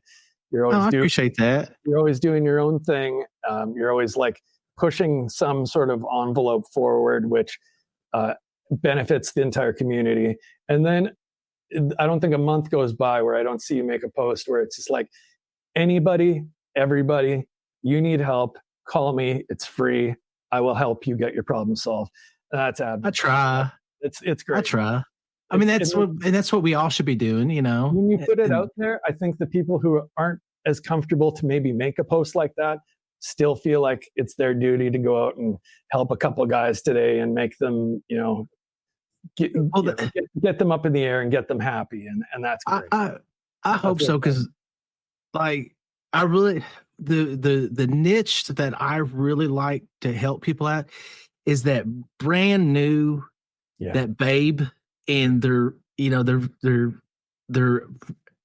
uncomfortable with asking a question because they feel like they're going to be judged and stupid, and they're the most positive, they're the most thankful. It's the most positive experience, and you're helping. Like, I remember that magical stage, and I'm sure you remember that magical stage, and I really like being a part of that magical stage. Absolutely. Very rewarding. When somebody, there's there's something, not for everybody, but there's something you can 6 months in a year, you can usually see a change in a new pilot's tone. Yeah. And all of a sudden now that they're smelling themselves a little bit more, and yeah, I prefer that early stage where, they're just, they're very open to, feed me, and it's just a lot of fun. And I remember that stage for me, and I guess maybe in a way it's kind of trying to stay connected to that vibe to help me stay connected to the FPV, because I really, as we talked about earlier, my biggest fear is one day waking up and going, it's not any fun anymore. So what am I going to do now? Yeah. I can't imagine that. No. But but you do a lot to help people too. So I very much I applaud you. Thanks, man. I appreciate that. And you're always positive. You always have I think I have been perceived as being snippy from time to time, just because sometimes I'm lazy and I just try to do a quick little, here's your answer or whatever. Yep. And it's like an email. I had to worry about that at work all the time, where like sometimes you have to force yourself to put in a lot of extra adjectives and stuff to overemphasize an answer to a coworker so they don't read it snippy versus, you always seem to like really take the time to communicate in a very positive manner, which is one of the reasons why I wanted to sit down and talk with you, because I just want to be around positive people, and there's been some negativity recently, and I think we need to push forth the truth about FPV, the fun side.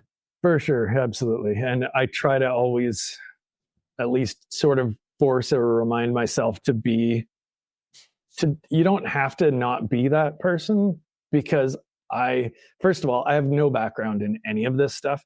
So very much a lot of the electronics part of it is still very much magic to my monkey brain. I'm just like, oh yeah, you just put these two wires together and then this magical thing. I have no idea what these components and whatnot. I have a little bit of an idea now. I still can't fully read a black box log. No, me neither, man. I'm like, am I crazy? But maybe I've missed it, but I don't feel like anybody's ever done a video where they've kind of put up a black box log and said, this is how you read this. It's like they talk about, you see this line, but it's not like anybody's ever broken it down elementary. Yeah, I think it's kind of an intangible thing where it's like very difficult. And I think probably Chris Rosser has gotten the closest to actually doing that with his video series. But you're also still very much talking to like what is he, like an aerodynamics engineer or something? Like he's very much in a different head place than we are. And he does a great job of dumbing it down for us, but he also does a good job of, these are the things that you need to worry about. Yeah. I do kind of would like to have a whole understanding of why I don't even know why it looks like a bunch of colors on a graph, just colored blotches. It's wild. Why did we settle on that? Why is that the thing? Why isn't it a bar graph or a pie graph or something? And actually gets, right? Not everybody's used to is experienced at reading these graphs that we keep getting fed. And I'll sometimes I look at them like, what's good and what's bad?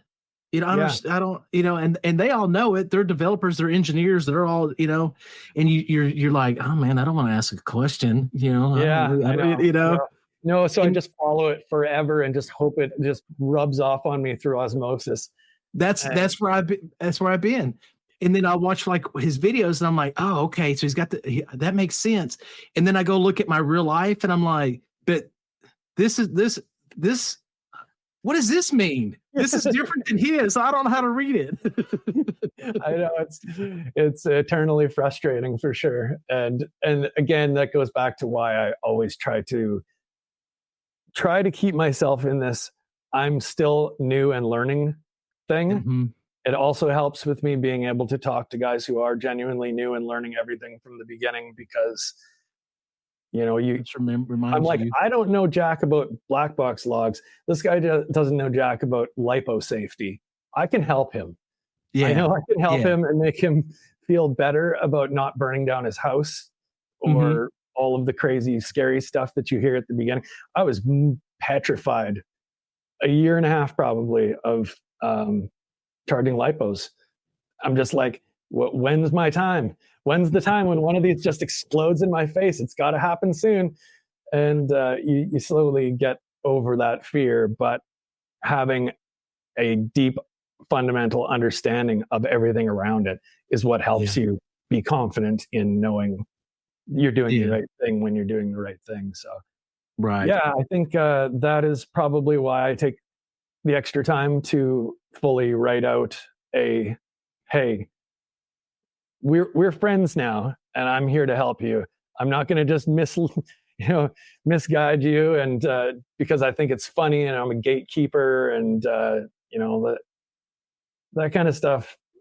We have enough of that in the hobby where I feel like I need to sort of go overboard in counterbalancing it to keep the community sort of cohesive. So, well, you do a very good job at it. You really do. Thank you. I kind of always thought of myself as like, I'm your research buddy. Yeah. Like, I'm not going to sit here and pretend like I know every aspect and every answer. There's a lot I don't. I mean, I get amazed at times when somebody will ask me a question and I'm like, I forgot the answer. I know the answer, but I forgot the answer because I haven't built an HD0 build in 6 months, or I haven't flashed a Crossfire receiver in a year, whatever it is. Yeah. But I have enough experience that I can, what would take somebody, hours to research, because they don't know exactly, they're learning their terminology. I could usually go back and I can usually do that research real quick and come back like, oh yeah, that's right. And in 30 minutes, 10 minutes, here's your answer, because I did it before. I just haven't done it in a minute. So I can't remember off the top of my head, but I know how to go find that answer quicker than you do. For sure. Yeah. Oh, and I'm guilty of it. I'm not always abundant with energy. I'm 46 years old. I get bagged and tired and in horrible moods and crap all the time. And, every once in a while, thank God for Bardwell, when you can just fire someone a link and instead of me having to try to exhaust 1,000 words of text, just have them look at a physical demonstration of something being done. It's great that we have all of those resources. And you and everybody else that makes these like really detailed videos where it's like, I'm just never going to do as good of a job. And I'll tell them straight up, I'm like, literally, you will learn more from these guys from watching this video. I'm not trying to pass the buck here, but like, this is how I learned. And this is the way I feel like you will learn the best as well. So could you imagine how much harder this would be without Bardwell's tutorials and stuff? It's like there's been several. When I started, there was Bardwell, obviously the most established, and he'd been doing it for a long time. And then there was a couple up and comers. They were being active and stuff. They've since faded away. Yeah, it's like Project Blue. If it IP. What's that? Project Blue Falcon. I mean, I mean, it's crazy. I'll still do some research on something and find a video of his that still applies till today. Yeah, but there's a couple others. I can't think of their names, but they were pretty helpful. The micros is he's the man. He's like the Bardwell of micros. Yeah, he's incredible, and there's Bacon Ninja was doing some real good work last year. I don't know if you've seen much of his stuff, but he had some really well-produced videos. Man, I can't think of this guy's name, but he was doing a lot of Bardwell level videos, and then he just disappeared one day. And about the same time, I guess Chris kind of came on. So it seems like you really need 2 or 3 different people putting out content that. Yeah. To help the community along. Bardwell's, he seems to maybe kind of changing his style up right now. And so, I guess, you know, Chris Rosser's doing a little bit more in that aspect these days, which is helpful. Ian Madstech as well. Yeah. Yeah. Yeah. Yeah. Very true. Yeah. Yeah. I think Bardwell had this weird timing situation where he kind of blew up over the pandemic, and there was such an influx of people, and hardware was changing at a pretty dramatic rate. You know, we were starting to get Express LRS. Digital wasn't that old, and there was a ton of stuff to make very fundamental, basic content on. And he's made most of that content, and most of it still applies. Yeah. So it's like you can only do a marginal refresh of something so many times before people are just going to not be interested. And yeah, I noticed he's really sort of shifted gears. But a lot of his content is just still, it's there, it's relative, and it still works. Very much so. Yeah. Yeah, it's got to be difficult too, especially when you reach that critical mass like he has as well. So yeah, and you know, I'm sure it's very draining trying to feed the YouTube beast all the time and stuff like that. You know, I don't want it to ever. I'll never be anywhere like those guys, but as far as popularity and stuff, but I definitely don't want it to ever be a job. You know, I got a job. I think it take away from the fun factor and stuff like that. I'm the same way. And you can see that there has been a little bit of that in him as well, where he's just like, come on, like you painted yourself into a corner a bit. And I think every once in a while you have to remind yourself that your job is to just fly toys, but you get to make videos. And as long as you love making videos, then that's cool. But still, it's got to be it's a massive workload for one person. Yeah. I just don't want to do shit. I just want to sit at home and stare at a wall. That wouldn't work well with me at all. And I think I'm the same as you in that I like to keep my job and my fun time separate. Yeah. And I'm fortunate enough to have a job where I can kind of put my brain into cruise control. So typically while I'm at work doing my very medial tasks, I'm just building a drone in my head, or I'm troubleshooting, or I'm coming up with a new idea, or I'm working with the community in some way. I literally get to sort of concentrate on FPV all day, every day, and then just also do my job, which is nice. My wife and I work together, and luckily she has the brains part of the job. I got the brawn part. So it worked out nicely for me.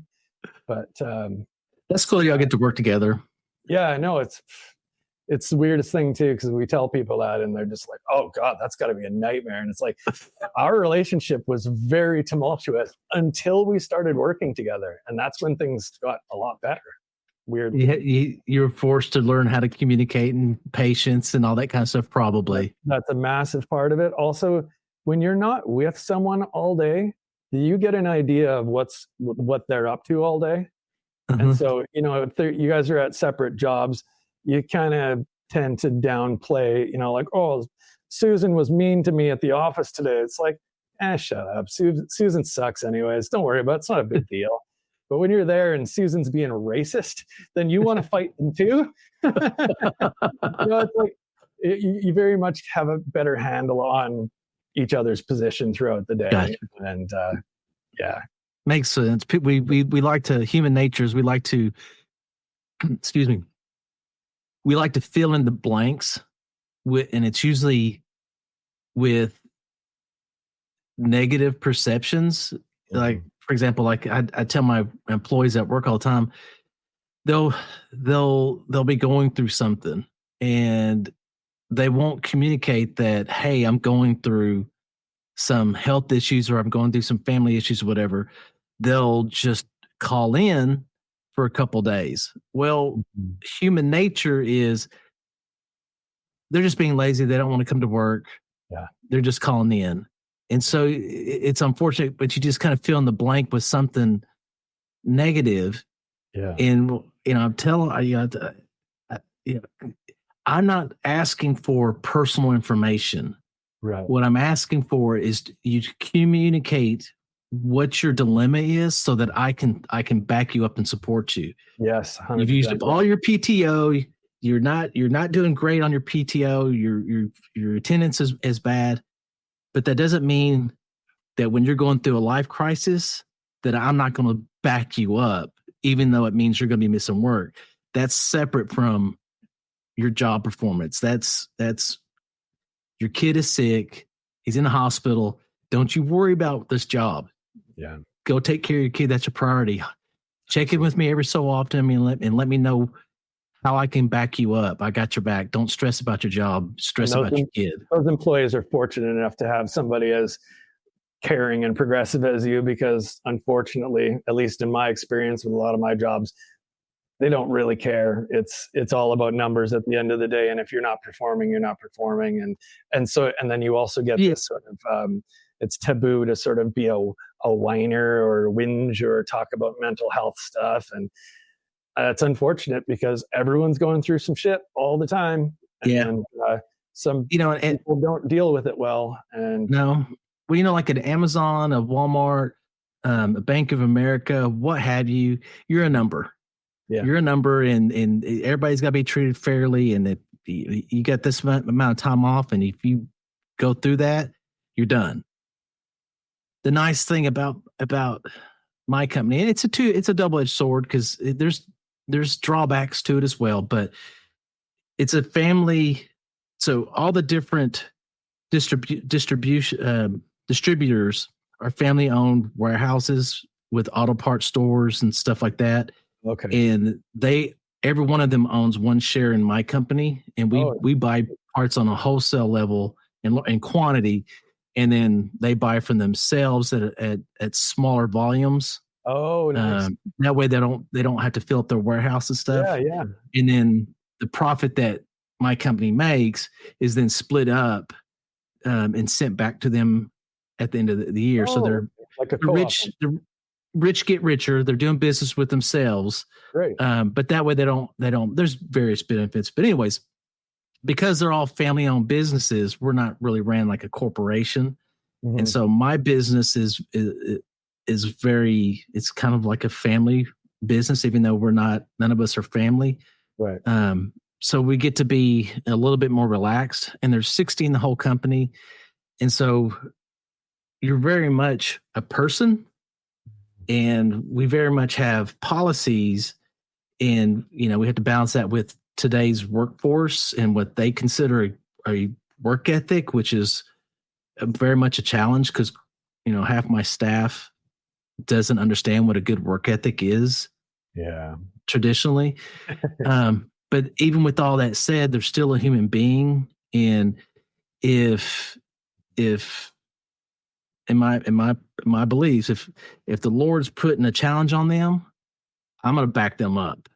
Yeah. Everything else aside, your attendance issues, your attitude issues, your disrespect, your insubordination, whatever it is, it all goes aside. You're going through something in your life, so I got your back. That's great, man. Once all that's done, we'll get back to we'll get back to business. I'm sorry, I sidetracked there. I don't even know how we got on that. No, I totally get it, and that's great that people can feel safe. And then I guess you probably also get the people going to be people in, and somebody's going to be trying to take advantage of your good nature every once in a while too. So that's the challenge, and that's what my staff has a hard time understanding is. I have to be on guard 24/7 because I also can't let somebody take advantage of the company. Yeah. And so it's a balance of trying to, every time somebody says something to me, I'm just registering data points because I gotta link things to try and make an assessment over time.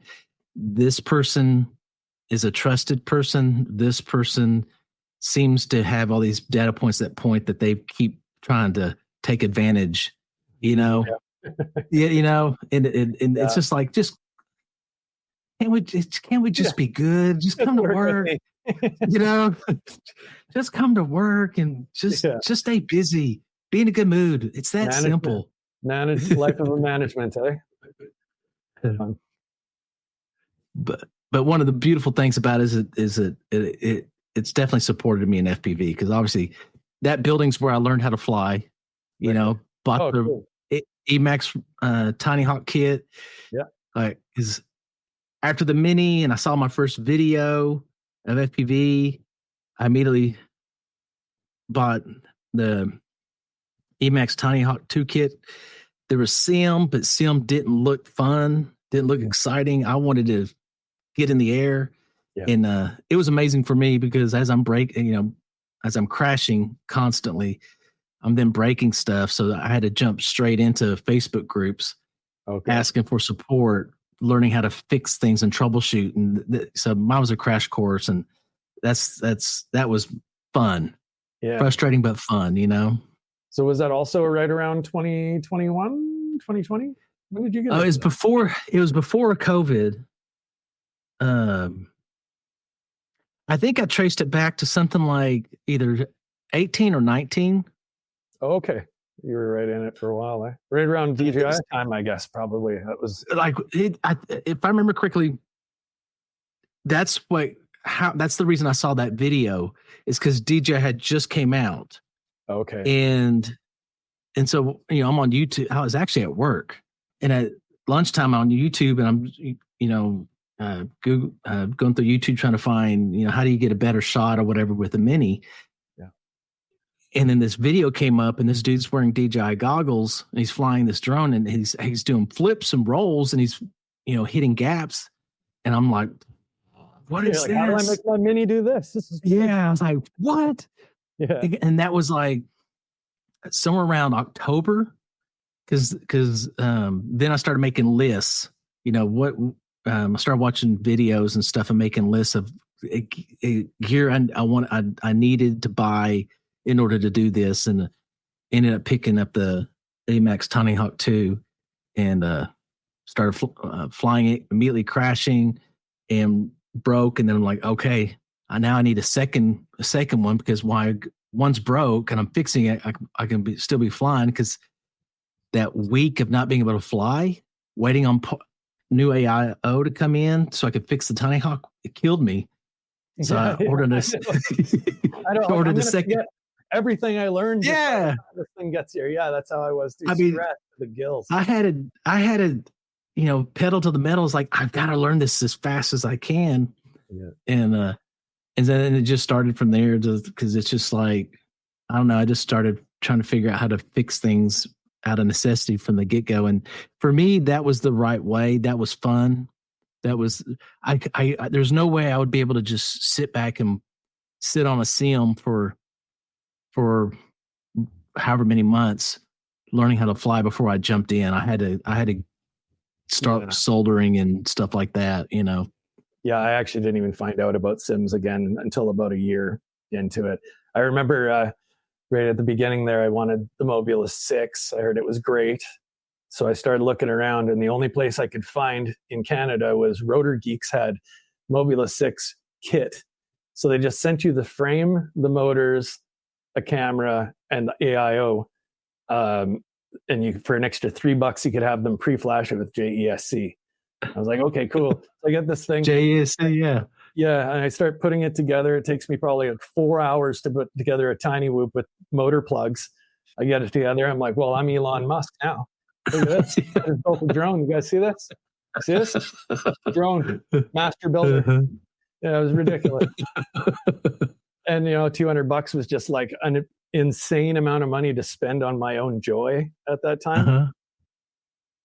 Conveniently forgetting that I'd just pissed away thousands of dollars in the previous decade on just partying and being a ridiculous human being. And now it's like, now it's $200 a paycheck.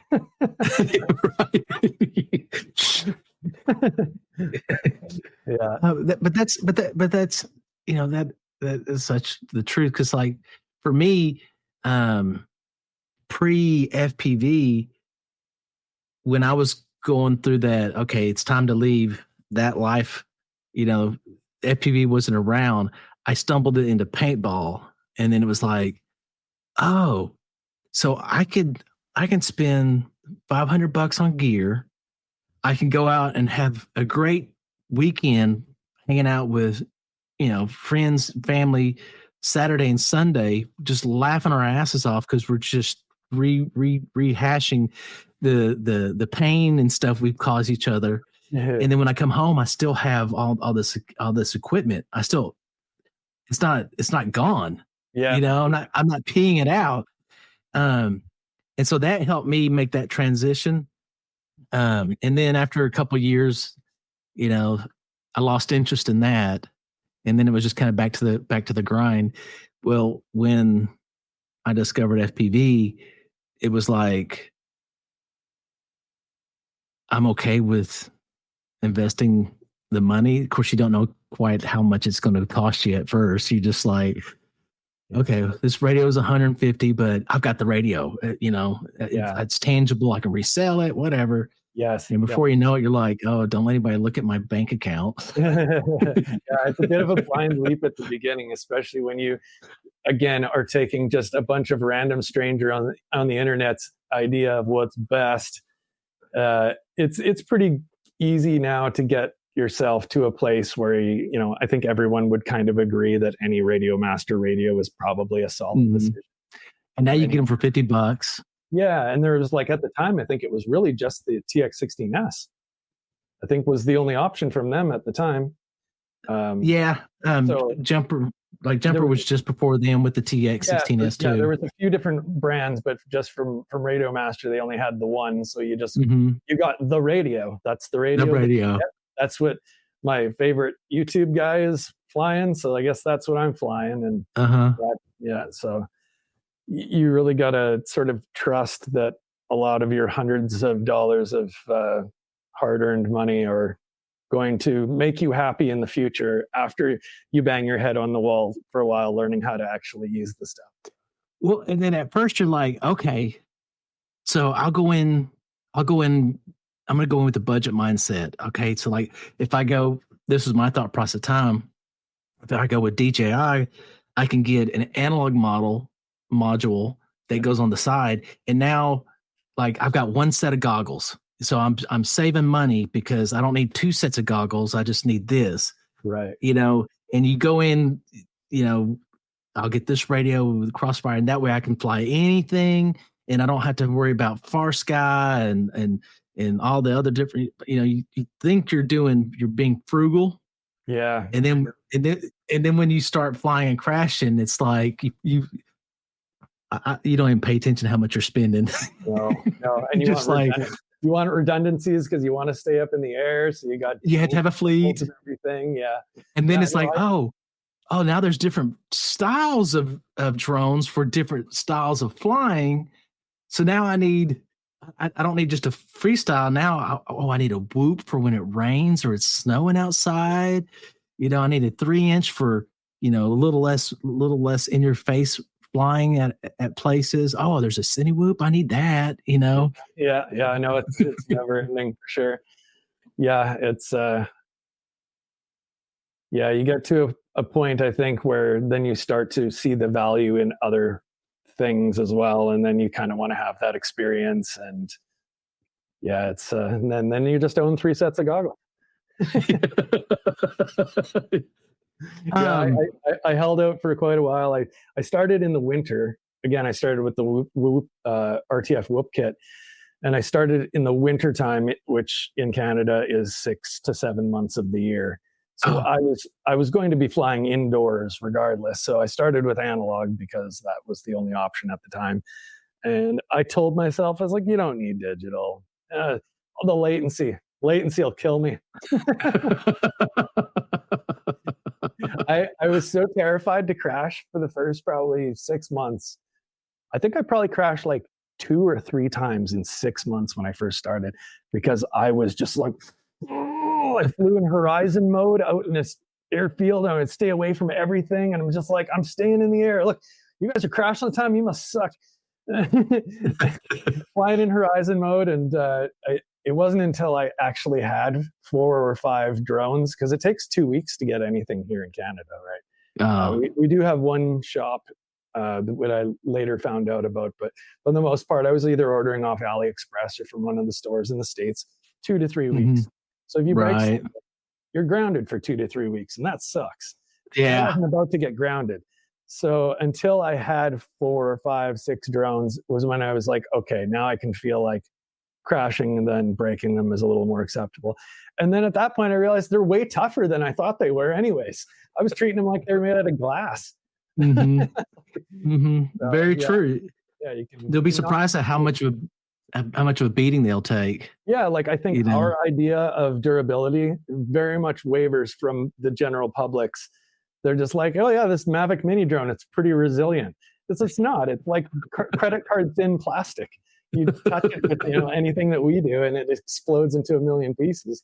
But carbon fiber is actually pretty resilient and can take. Oh yeah, and that's what's so hard to watch. Like new pilots in the Avata 2 groups and stuff is they get so mad about bent prop guards or cracked plastic and stuff, and they're like, I can't believe they just don't make this more. And you're like, yeah, there's a trade-off. It's an Avata 2. It's not meant for the flying that you're doing. It's a cinematic drone, And you can blame that a lot on the influencers that show you that it can freestyle, and they're like, it can freestyle, so I can freestyle it. There's 10,000 hours behind the sticks that we're freestyling that. So right, yeah. I watched one just the other day where the guy's using the joystick and he's chasing go-karters on a track, and the thing just falls out of the air. And I'm just like, thank God it didn't hit one of these go-kart drivers.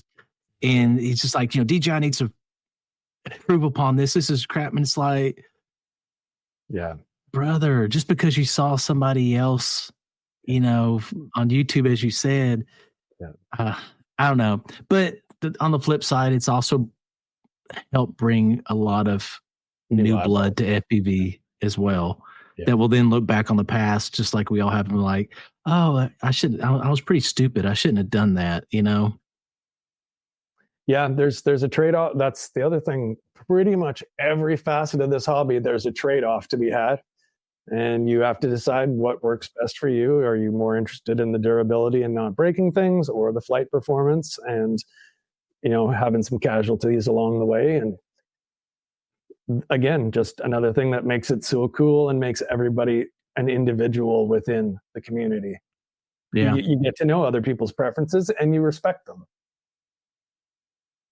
I mean, hopefully respect. I try. I have a pretty, after you banter with people for 3 years online every day, you get a pretty good idea of their general personality and their use case and whatnot. Yeah. And if they're like, oh yeah, this AOS frame is the greatest, then you're like, you learn to bite your tongue if you're like, well, it's not meant for bando bashing. Well, they don't do bando bashing, so just let them enjoy the stuff. It's great. Yeah. It's all good. Yeah, for sure. So do you think DJI, with its advancements as far as the Vata and the Vata 2 and stuff like that, do you think that's been a plus or negative for FPV? I think it's its own thing. I don't think it necessarily detracts. I think it's beneficial, as you said, in the way it's training wheels for people. They buy it and it doesn't quite live up to their expectation, but it was just enough of a taste. Yeah. They're like, I need more. Or they buy it and they're like, this is lame. And then they sell it for cheap on Marketplace to another guy who thought, ooh, this would be cool. And then they get it and they get the taste. Yeah. And I think that's important. I think a lot of people get really weird about DJI not being like involved with the community and stuff. Like, what? It's a weird entitled attitude, like as if they're supposed to owe us something. I mean, they've given us literally the best for most people, for a lot of people, the best advancements in the technology space of FPV video. And that's, I mean, I'm forever grateful. That's great. They didn't need to do that. They could have grown their drone business with just commercial drones and ag drones and all that other stuff. But they've carved out a little niche for us. So, if they don't give us OSD, then like, okay, they didn't necessarily, I mean, I think there was a couple of weak promises from online support people, but there was no official, like, you're going to be getting this. And then 2 years later, it doesn't happen. And people are just like, why didn't you give us this? It's like, just enjoy it as it is. It's not that big a deal, really. I mean, it isn't for me. I really don't. I don't think it's enough to get upset about, anyways. And then just vote with your wallet. We have different, we have different selections now. So choose a different video system, I guess. But I think they're cool. I bought the Potato. I flew it for a few months. I found it actually to be more of a pain in the butt to look after and go out for a day of flying with it. And then also I had already been flying 5-inch for about a year.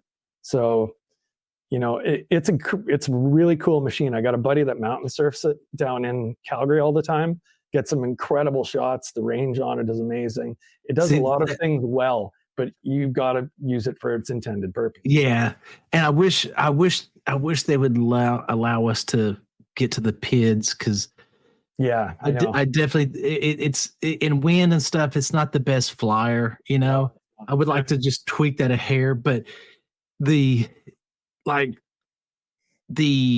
link, I took it one day, because I fly it every once in a while, right? Yeah. It's not the most enjoyable of my drones and stuff like that, but I appreciate it for what it is. So I take it with me every once in a while. Well, one day I went out to this motocross track, and where I'm flying my normal FPV 5-inch, 6-inch and stuff with a GoPro, whatever. There's certain areas of the track that I know not to fly into, because due to the tree and blockage and stuff like that, the link is sketchy. So I have 90% of the track, but I don't have 100% of the track.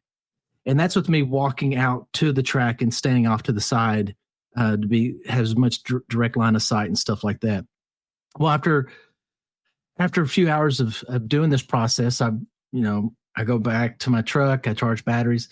I'm sitting there at my truck in my lawn chair, and I'm like, well, while I'm here and charging some packs, let me just put up the FPV, fly around, just get some aerial shots. I'll do a little video for them or whatever. So I'm back at camp. I'm like 75 yards back where the parking lot is, and it's surrounded by trees. I take off. It blew me away. I flew the entire track down low above the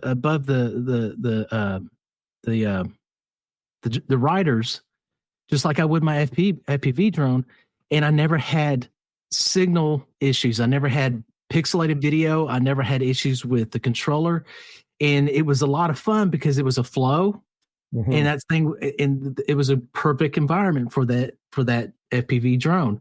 Yeah. And it blew me away, because I'm like, this is what DJI brings to the table as far as video and a remote control link quality. Yeah. Versus what I was flying at that point, which was Crossfire. And like I'll say, Eel or Express would be any different, but with Crossfire, I was up at the track 75 yards closer, direct line of sight, but there's trees around aspects of. And, I would see my link quality. I'm like, ooh, I'm going to stay away from those areas. Yeah. But that DJI, no issue. And I'm like, between that and a 10-minute battery life, your immersion, you get so immersed that you really it's correct. I didn't have to keep watching the battery. Yeah. I just stay focused. The thing about our racing and freestyle drones is that you only get to be in that immersed flow state for 3 minutes. But when you can I've actually been thinking about that now that there's some camera drones that you can use goggles with, thinking it would be kind of neat to just sort of shut everything off for 20 minutes and just sort of explore around like a bird. That to me sounds really cool, actually. So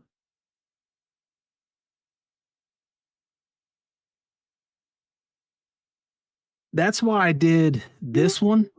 Yeah. The Bob 5.7. Oh yes. So great TPU inlays inside of there. Beautiful. Thank you. Yeah.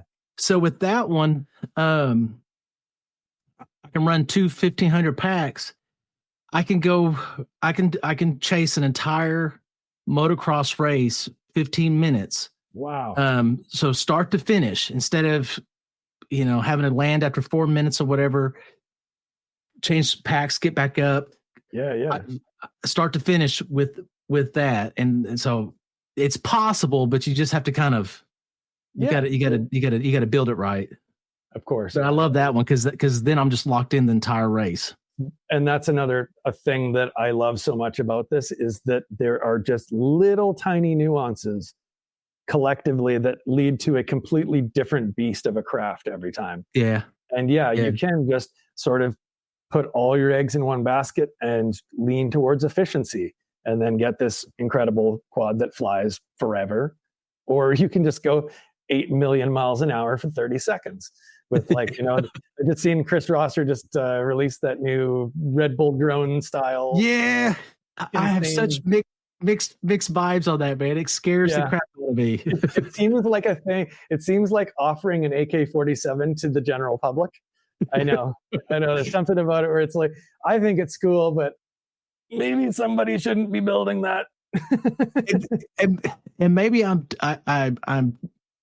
over cautious, because I kind of relate it to when iFlight came out with that 10-inch the Helion thing. I remember the whole debacle around that. Yeah. And I'm like, and number one, it's just like, new people are seeing it and they're like, I'm going to get that. And so it's like, you just don't understand. There's flyaways and stuff. You got to be very careful. Now you're talking about a 10-inch monster. I feel the same way about that rocket. I'm like, yeah. Well, at least cool, with the rocket, you do need to have some pretty serious building skills to be able to put that together. I don't think it's offered as a bind and fly. So you do have to know 3D printing, or I think maybe Brain will print you the shells or something. But I saw the carbon in the shell. I saw in that first week of the Helion release, 3 people that were like, just bought my first drone. And I was like, dude, you need somebody to talk you out of things. I don't have any use for a 10-inch drone. I wish I did, but I don't even have usable space for something like that. Yeah. And if I did, it would still be a big deal for me. I would be very... I mean, if you live in Colorado, if you live somewhere there's mountains or something, but I mean, there's people that bought their first drone and they live in a subdivision. And they're going to be flying this, this 10-inch blade. You buy a 5-inch and you live in those types of areas. Even that is an extremely spicy machine for just the average dude. So, yeah. Well, and then I don't think, I saw a post where they're giving one away or whatever, and nobody is communicating that the law is 100 miles an hour. Yeah, I know. This thing around that. Yeah, what they say, 150, 200 or something? Is that right? Okay, yeah. I think so. And it's like, oh, is this the racer, the speed demon? You mean? Yeah. Oh, yeah. No, I think it's advertised 200 miles an hour. Yeah. Right. And I mean, most people don't have enough land to fly that thing. Yeah, and also I would wager that a large portion of new guys would just lay it directly into the dirt before they even made a proper pass. Like the way that it's, the camera's up here and you're looking at the sky until you lean over to actually do the pass. Mm-hmm. Yeah. I think that one might be at least perceived to be prohibitively just for advanced people. I hope so. I think so. I'm just imagining this thing going through a windshield or, Oh, I know. Yeah, that's not the headline you want to read in the paper. That's for damn sure. No. And that's kind of jumping back a little bit. That's one of the neat things about the Avata 2 is just some of the security features it has, because the software. Mm-hmm. I think there's some advancements in that area that might actually benefit the community from the FAA just becoming more comfortable with the safety aspect that just that software has brought, and I wouldn't be surprised that just like with military contracts and technology and every aspect of our life, I could see some of that software eventually trickling down to, an 04, an 06 or something like that. That all of a sudden now we have real GPS and real return home and stuff like that in an FPV carbon fiber.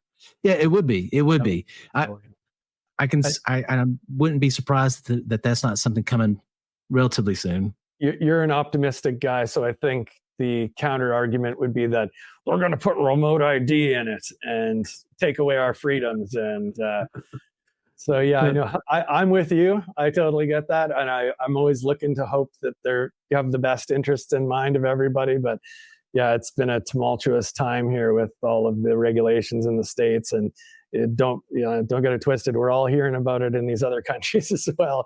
And just like, I hope we don't have that same sort of thing. But I agree. I think the software part of it actually does a good job of educating you to a certain degree. I bought the Mini, knew nothing. I just pulled it out. I think I bought it on Amazon next day delivery. So it's like I had 2 hours to learn everything I was going to learn while the battery's charged. And then I was going out and flying. So I'm like 500 feet up. And then it's like, hey, by the way, you might want to lower that a bit. 400 AGL is, I'm like, oh, okay. So I go back down and I'm just like, I guess that's the law. That's cool. And then when I had the potato, we have a tiny farmer's airstrip about 6 kilometers away from where I was flying.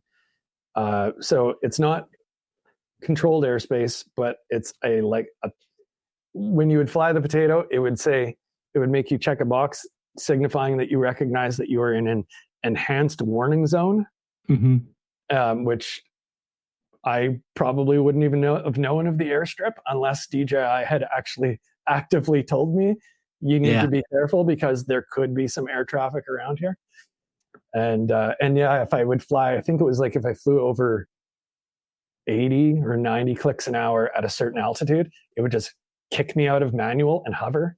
And I'd have to go through the whole sticks in process again to regain control of the drone, which I didn't like because I had already been flying for a couple of years and it was really unnerving. Yeah. So it's good that that's there for the right kind of person. Someone like it's positive, negative. Cause I used to hate it when it would, take control and go, stop. I'm not going to let you go. But, now I think I need to get the FPV out and check that out. But now that I've done a little bit of delving into the FAA and unlocking geofencing through DJI and stuff like that, if I from my experience, this is what I think I've formulated. If you go in and request authorization from DJI and you don't have to state a little map area. You can say class air, controlled airspace. You can do it the day before. You don't have to wait to them. Okay. They will approve it, and then you're unlocked and you fly like normal. Oh, nice. Okay, cool. That's what I've learned with my Air 3, my Air 2s and stuff. I wonder if that, I've never tried it because I didn't know about it at the time, but I wonder if that would apply for the DJI FPV.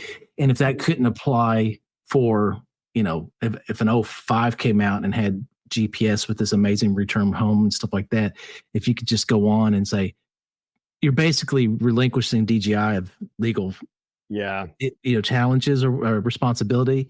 And then it's just, you do what you want to do, smart or not smart, what have you. Yeah, I know the consequences are coming back to you. Yeah. Something dumb. Yeah. And that's like the remote ID, like, I don't know. I mean, nobody knows. No. Nobody knows what remote ID is. Nobody's watching you. And, if I do something stupid and an officer happens to figure out who I am because remote ID, maybe that's not such a bad thing. Maybe that protects FPV in the long run. I don't know. I don't want to. That's valid. I don't want to. Oh, Dax, you bootlicker. I don't want us to get micromanaged. I want our freedom and stuff, but I also know, as we all see, there's tons of people new to intermediate and stuff like that. Yeah. A lot on the GPS side, they do some stupid stuff. Yeah. Some stuff that could really, really, cause some damage to the hobby. I just watched a video just yesterday, the day before. They had what is it? The Inspire, the $15,000 DJI drone. Yeah. And they were hovering in front of, is that a music conference,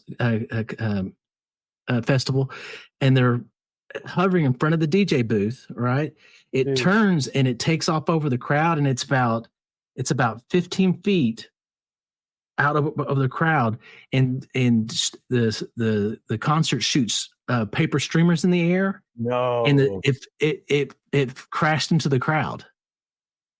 And that's not an FPV drone. That's this DJI 15,000. And it's like, we're just one of those away from the FPV like really cracking down. Yeah. And I don't know, maybe there's a balance where some of this technology can help protect our fun. I would rather that than them just all out ban, or there be this massive stigma from the general public against it. It's already iffy with people that don't know anything about drones, who be watching the news, and they're just like their only exposure to drones is unfortunately the crap going on the other side of the world, right? Or some weird story about some guy being a peeping Tom or some straight. Rarely do they see where they rescue the dog. Hit a helicopter, took down an airplane because they got their mini. This 800 feet in the air, and it gets sucked into an engine. This is kind of funny. There's only 2 recorded manned air. We call them RPAS up here, but drone related collisions, and both of them were done by the RCMP, our Royal Canadian Mounted Police. Both of them, which is crazy. He was hovering right in the runway of an active airstrip, and the Cessna came right down into it. And they were like off eating a sandwich or something, and their supervisor wasn't paying attention. Like, just oh my god! Colossal. And that's supposed to be the pros. Yeah, right. And it's like they expect. I would say that any FPV guy that I've met has had more of a head on their shoulders than anyone I ever hung out with before in my life. It tends to draw in people that are, actually at least remotely smart or responsible.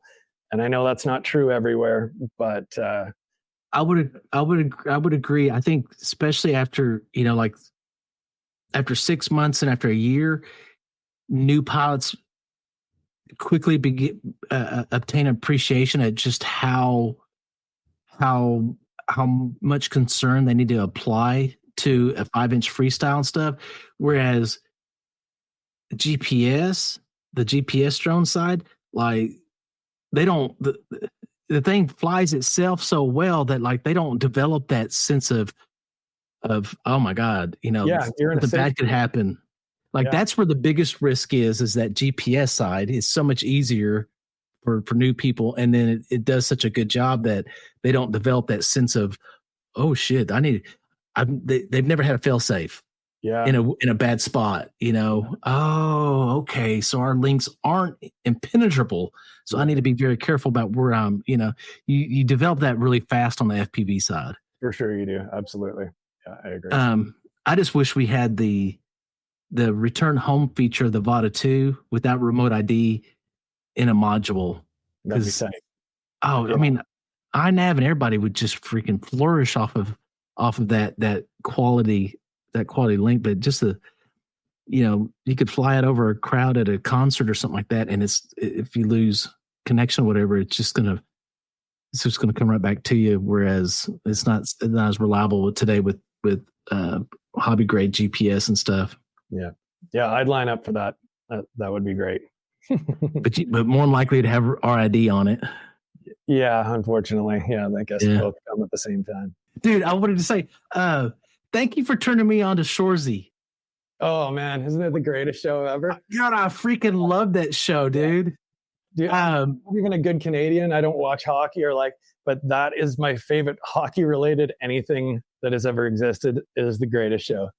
Dude, it's got such a good story to it, and what I really loved about it was the effort they put into the soundtrack it's so good and it's so perfect for the scenes, and their cinematography.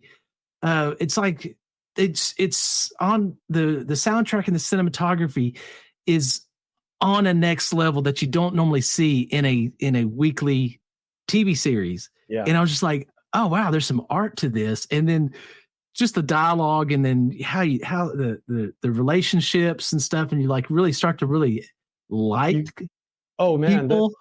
Every episode is so heartfelt. You get to the end and you're just like, shut up, I'm not crying. It's like a Ted. Wraps you right up, man. Oh, it's such a good show. Like, I can't wait for the next season to come out. I feel like the first 3 seasons or so of Letterkenny. You've seen Letterkenny, right? Okay. I've almost watched all of it. Yeah. Okay, cool. Yeah. So I feel like the first 3 seasons and the 6th season of Letterkenny were very much like that. I feel like it's kind of petered out on some of those points later on, but still a great show and a great framework for. They took all of the best stuff and put it into Shoresy. And it's hilarious, and like the fight scenes and stuff are just immaculate. Whoever is doing their music though is an absolute god tier. His ear is incredible. His ability to match songs to scenes, and then I feel like I've always been a music guy. I've like barely ever heard any of those songs before, and then I'm Shazamming everything. And like they're all on my playlist now. Some of them are favorite. My wife wanted to play one of them at our wedding. It's like really, it's top notch, incredible stuff. Whoever their audio guy is like they're not paying them enough, because like their next level, like that they should be in feature movies and stuff, because they're just killing it. And I haven't heard a bad song yet, a bad track. No, it's amazing. And for a show that is produced in Canada and acted in Canada and on Canadian broadcasting networks, it is so close to like HBO tier. Like our stuff is horrible. Most of the like popular comedy shows we have are just lowest common denominator, completely lame, poor acting, it's just hokey and corny and really embarrassing. Like Trailer Park Boys was probably the best show we had in Canada for a long time, and it's like its own thing. It's like because it's mockumentary style, and it was a great show, legendary show. But yeah, this is like, I think one of the things. If someone was like, "What show do you take pride in Canada?" I'd be like, "Yeah, this is the one. This is." Oh, I would. And so like so many people, they don't give it a chance. Yeah. Because I don't know how to explain it, but it's hockey, and there's not a whole lot of people that are into hockey in the United States, and it feels different. The way they open it up, there's some French speaking and stuff like that. So they just kind of okay, and then they don't watch it. But I'm like, no. If you stick with it, give it like through episode number 2 at least, like then you get it. Then you see the realness of it, and you get stuck with it, because that's what happened to me. The first one, it was kind of a little slow and a little different or whatever. But then when the second and third episode, I'm like, oh my God, just the soundtrack alone paired up with the cinematic shots that they're getting, I'm like, oh, this is good. Yeah. And it's kind of like whatever that show was it Ted on Apple? I think it's just called Ted. Is it Ted Lasso? Ted Lasso. That's it. Yeah. Okay. Yeah. It's kind of got that same good heartfelt vibe in the how adorable some characters are and stuff like that, but on a more in your face. I don't know. It's just so good. I highly recommend it to everybody that I can. Like, you need to watch the show. Once you can get past the very quick dialogue and start to wrap your head around some of the terminology. But to be honest, like, a lot of it is still foreign to me. Eastern and Western Canada are almost like separate countries. Like, we don't have like French-speaking people everywhere or anything like that here. That's very much an East Coast type of thing. But the characters are relatable because I think anybody who's been from or knows someone from a small town knows that there's these cliques of people, and it sort of transcends just being Canadian. It's kind of like every small town everywhere knows the fighting guy and the funny guy and the burnout guy, and they just do a really good job at the character development. So, and it's just one laugh after another, because like how he, like you said, it's so fast. I mean, there's just constant cut downs being delivered between multiple characters, and he asks a question, and as soon as they start to answer, he's hey, and it's just. And then the kid, the local little TV reporter dude, that's just brutal. Oh yeah, so good. Hopefully we'll turn some fans on with this. Yeah. Go watch Shoresy. It's the shit. I think it's Hulu in the States, and it's on Crave in Canada. So yep. Check it out. Did you got any last minute notes? Any last minute things you want to say? Yeah, shout out to our multi-GP chapter, Lawless Drones in Edmonton. They're just a bunch of fantastic people. Cody really does, like, he works so damn hard and is so generous. Like, I burned out my HD0 VTX the other day. He's just like, I just got one in a bin. Here you go, take it. Sealed up in the box. Just use it so we can go fly together on Monday. Get it back to me whenever, or replace it. Just, very loose and really greatly appreciated. There's so many like really smart guys in there that I'm constantly learning a lot from, and it's really rewarding, really cool. Go out and check out in your area. Maybe there's a multi-GP chapter, or check Facebook for local groups or whatever. And if you can find something, even if it's just a few guys, just know that if a few people like you go out there and jump, then you'll have a big crowd, and it will build. And it's something I would want everyone to be able to experience if they're even remotely interested in it. I'm just on Facebook, Willpower, Liam Wilson.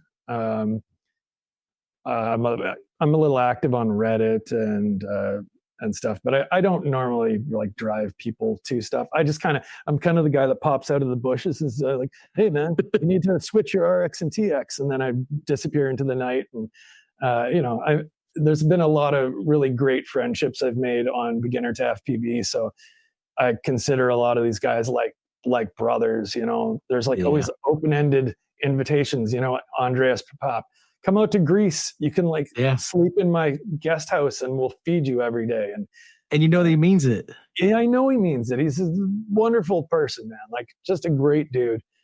And so many people that I'm forgetting right now. Joseph Dahari, what a fucking legend. I love that guy to death. He's just, I've told him before, but whenever I'm in a interaction where I feel like I might go off the handle, I try to just run it through my Joseph filter, because he's just so good at diffusing situations with humor and making sure that everybody gets on the same page again by the end of the thread. And if not, then you're not useful to this community. And I really respect that from being him. Stacy Wright from Rotor Riot. Those guys were, they're just great people. Yeah, solid, very solid. Yeah, it surprised me with a housewarming gift when we moved in here a couple months ago. Oh, that's cool. I saw that. Yeah, very cool. So, and that's the personalization in FPV that most hobbies don't have. It is, yeah. It's very much like there's levels to this, and you can just be in it superficial, have fun, and rip on the weekends. But if you want more, there's like people out there that are, have your back and support you and want to see you do good and believe that there's enough success for everybody to win. And that's sick. I love that. So yeah. And like, shout out to you, man. This is great. Just the fact that you're putting together this series.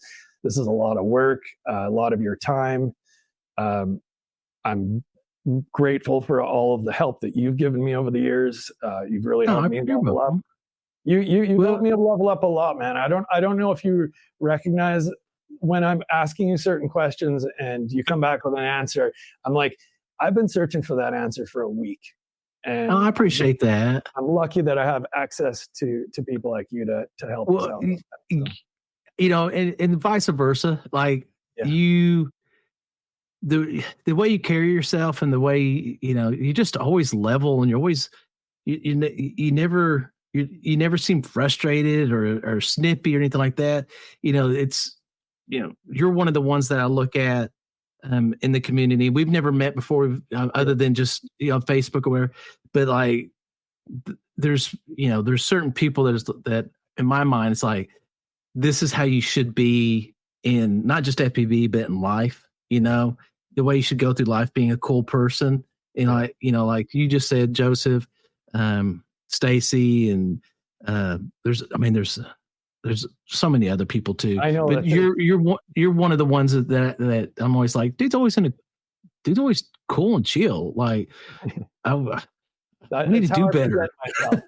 Don't get it twisted. I've been struggling with depression and anxiety my whole life, and there's months where it's like things are, the anger sharks are swimming. But I know that this place is a place where I get to go to be positive, and me going out there and just airing my grievances and pissing on everybody, that doesn't benefit them, and it certainly doesn't solve my problems. Yeah. So you don't want to. My best. You don't want to shit where you sleep, right? That type of phenomenon. Yeah, you don't want to feel embarrassed a week later that you went off the handle like a dum-dum over something that, in the grand scheme of things, is just a nothing burger. So I feel like that's how most of the regular contributors on Beginner to FPV are. They want to see each other do well. You're in there hearting and reacting people's little achievements. It's not a big achievement to you maybe, but to them, that's a big win. And it's crazy how that little means something. Here's at different points. At different points as you go through this, that like can weigh a ton, or can just be a nice thing. But for some reason, it's nice to see, like somebody else going, hey, for sure. Yeah. Especially when you're like a nerd like me that's just holed up in this dungeon of a basement, just trying to hack away at this thing. And you get that big rush when you plug in and there's no smoke, and you're just like, your root builds look nice. I saw the couple you just did here recently. They look really nice. It makes me want to sit down and knock one out myself. Thanks, man. I put this ridiculous machine together yesterday. It looks nice, dude. It's and I like what you did with the antenna. It's hilarious. Yeah, thanks. I finally used the back arrow for something practical. Yeah, it makes total sense. But this has the 32,500 kV We Bleed Screamer motors on it. And then I don't normally fly like a 45-degree tilt or whatever. I was screaming this thing through the air yesterday, and it was a blast. So, pushing it forward. Maybe we'll try it out on the track. Who knows? Probably not. Great in a straight line, tough in a curve. Exactly. Yeah, drag racing. That's what's up. Yeah, hilarious. So I'm thanks very much for having me. No problem, dude. I appreciate it. It's always a pleasure to chat with you, and I appreciate that. I appreciate you taking the time out of your day to come on for almost 3 hours now. What I enjoy about it is I feel like I actually know I actually know you now. You know, before it's just, you know, this electronic guy that seems really cool and is always nice and but like now we've talked about some life things or whatever. So I'm finding that aspect fun because I'm making more and better relationships in FPV to where I guess kind of an odd way I was thinking about it earlier, since there's not a whole lot of people in my area, this is the way this is the method I found to try and have that community. And so I appreciate you taking time out of your day and kicking it with me. Yeah. And just share more love in FPV and stuff like that. So that's what it's all about, man. Yeah. So I guess with that said, appreciate you. Peace out. Love you. Happy flying. Keep doing it, man. Appreciate you. All right, brother. All right, brother. All right. Peace out. Bye-bye.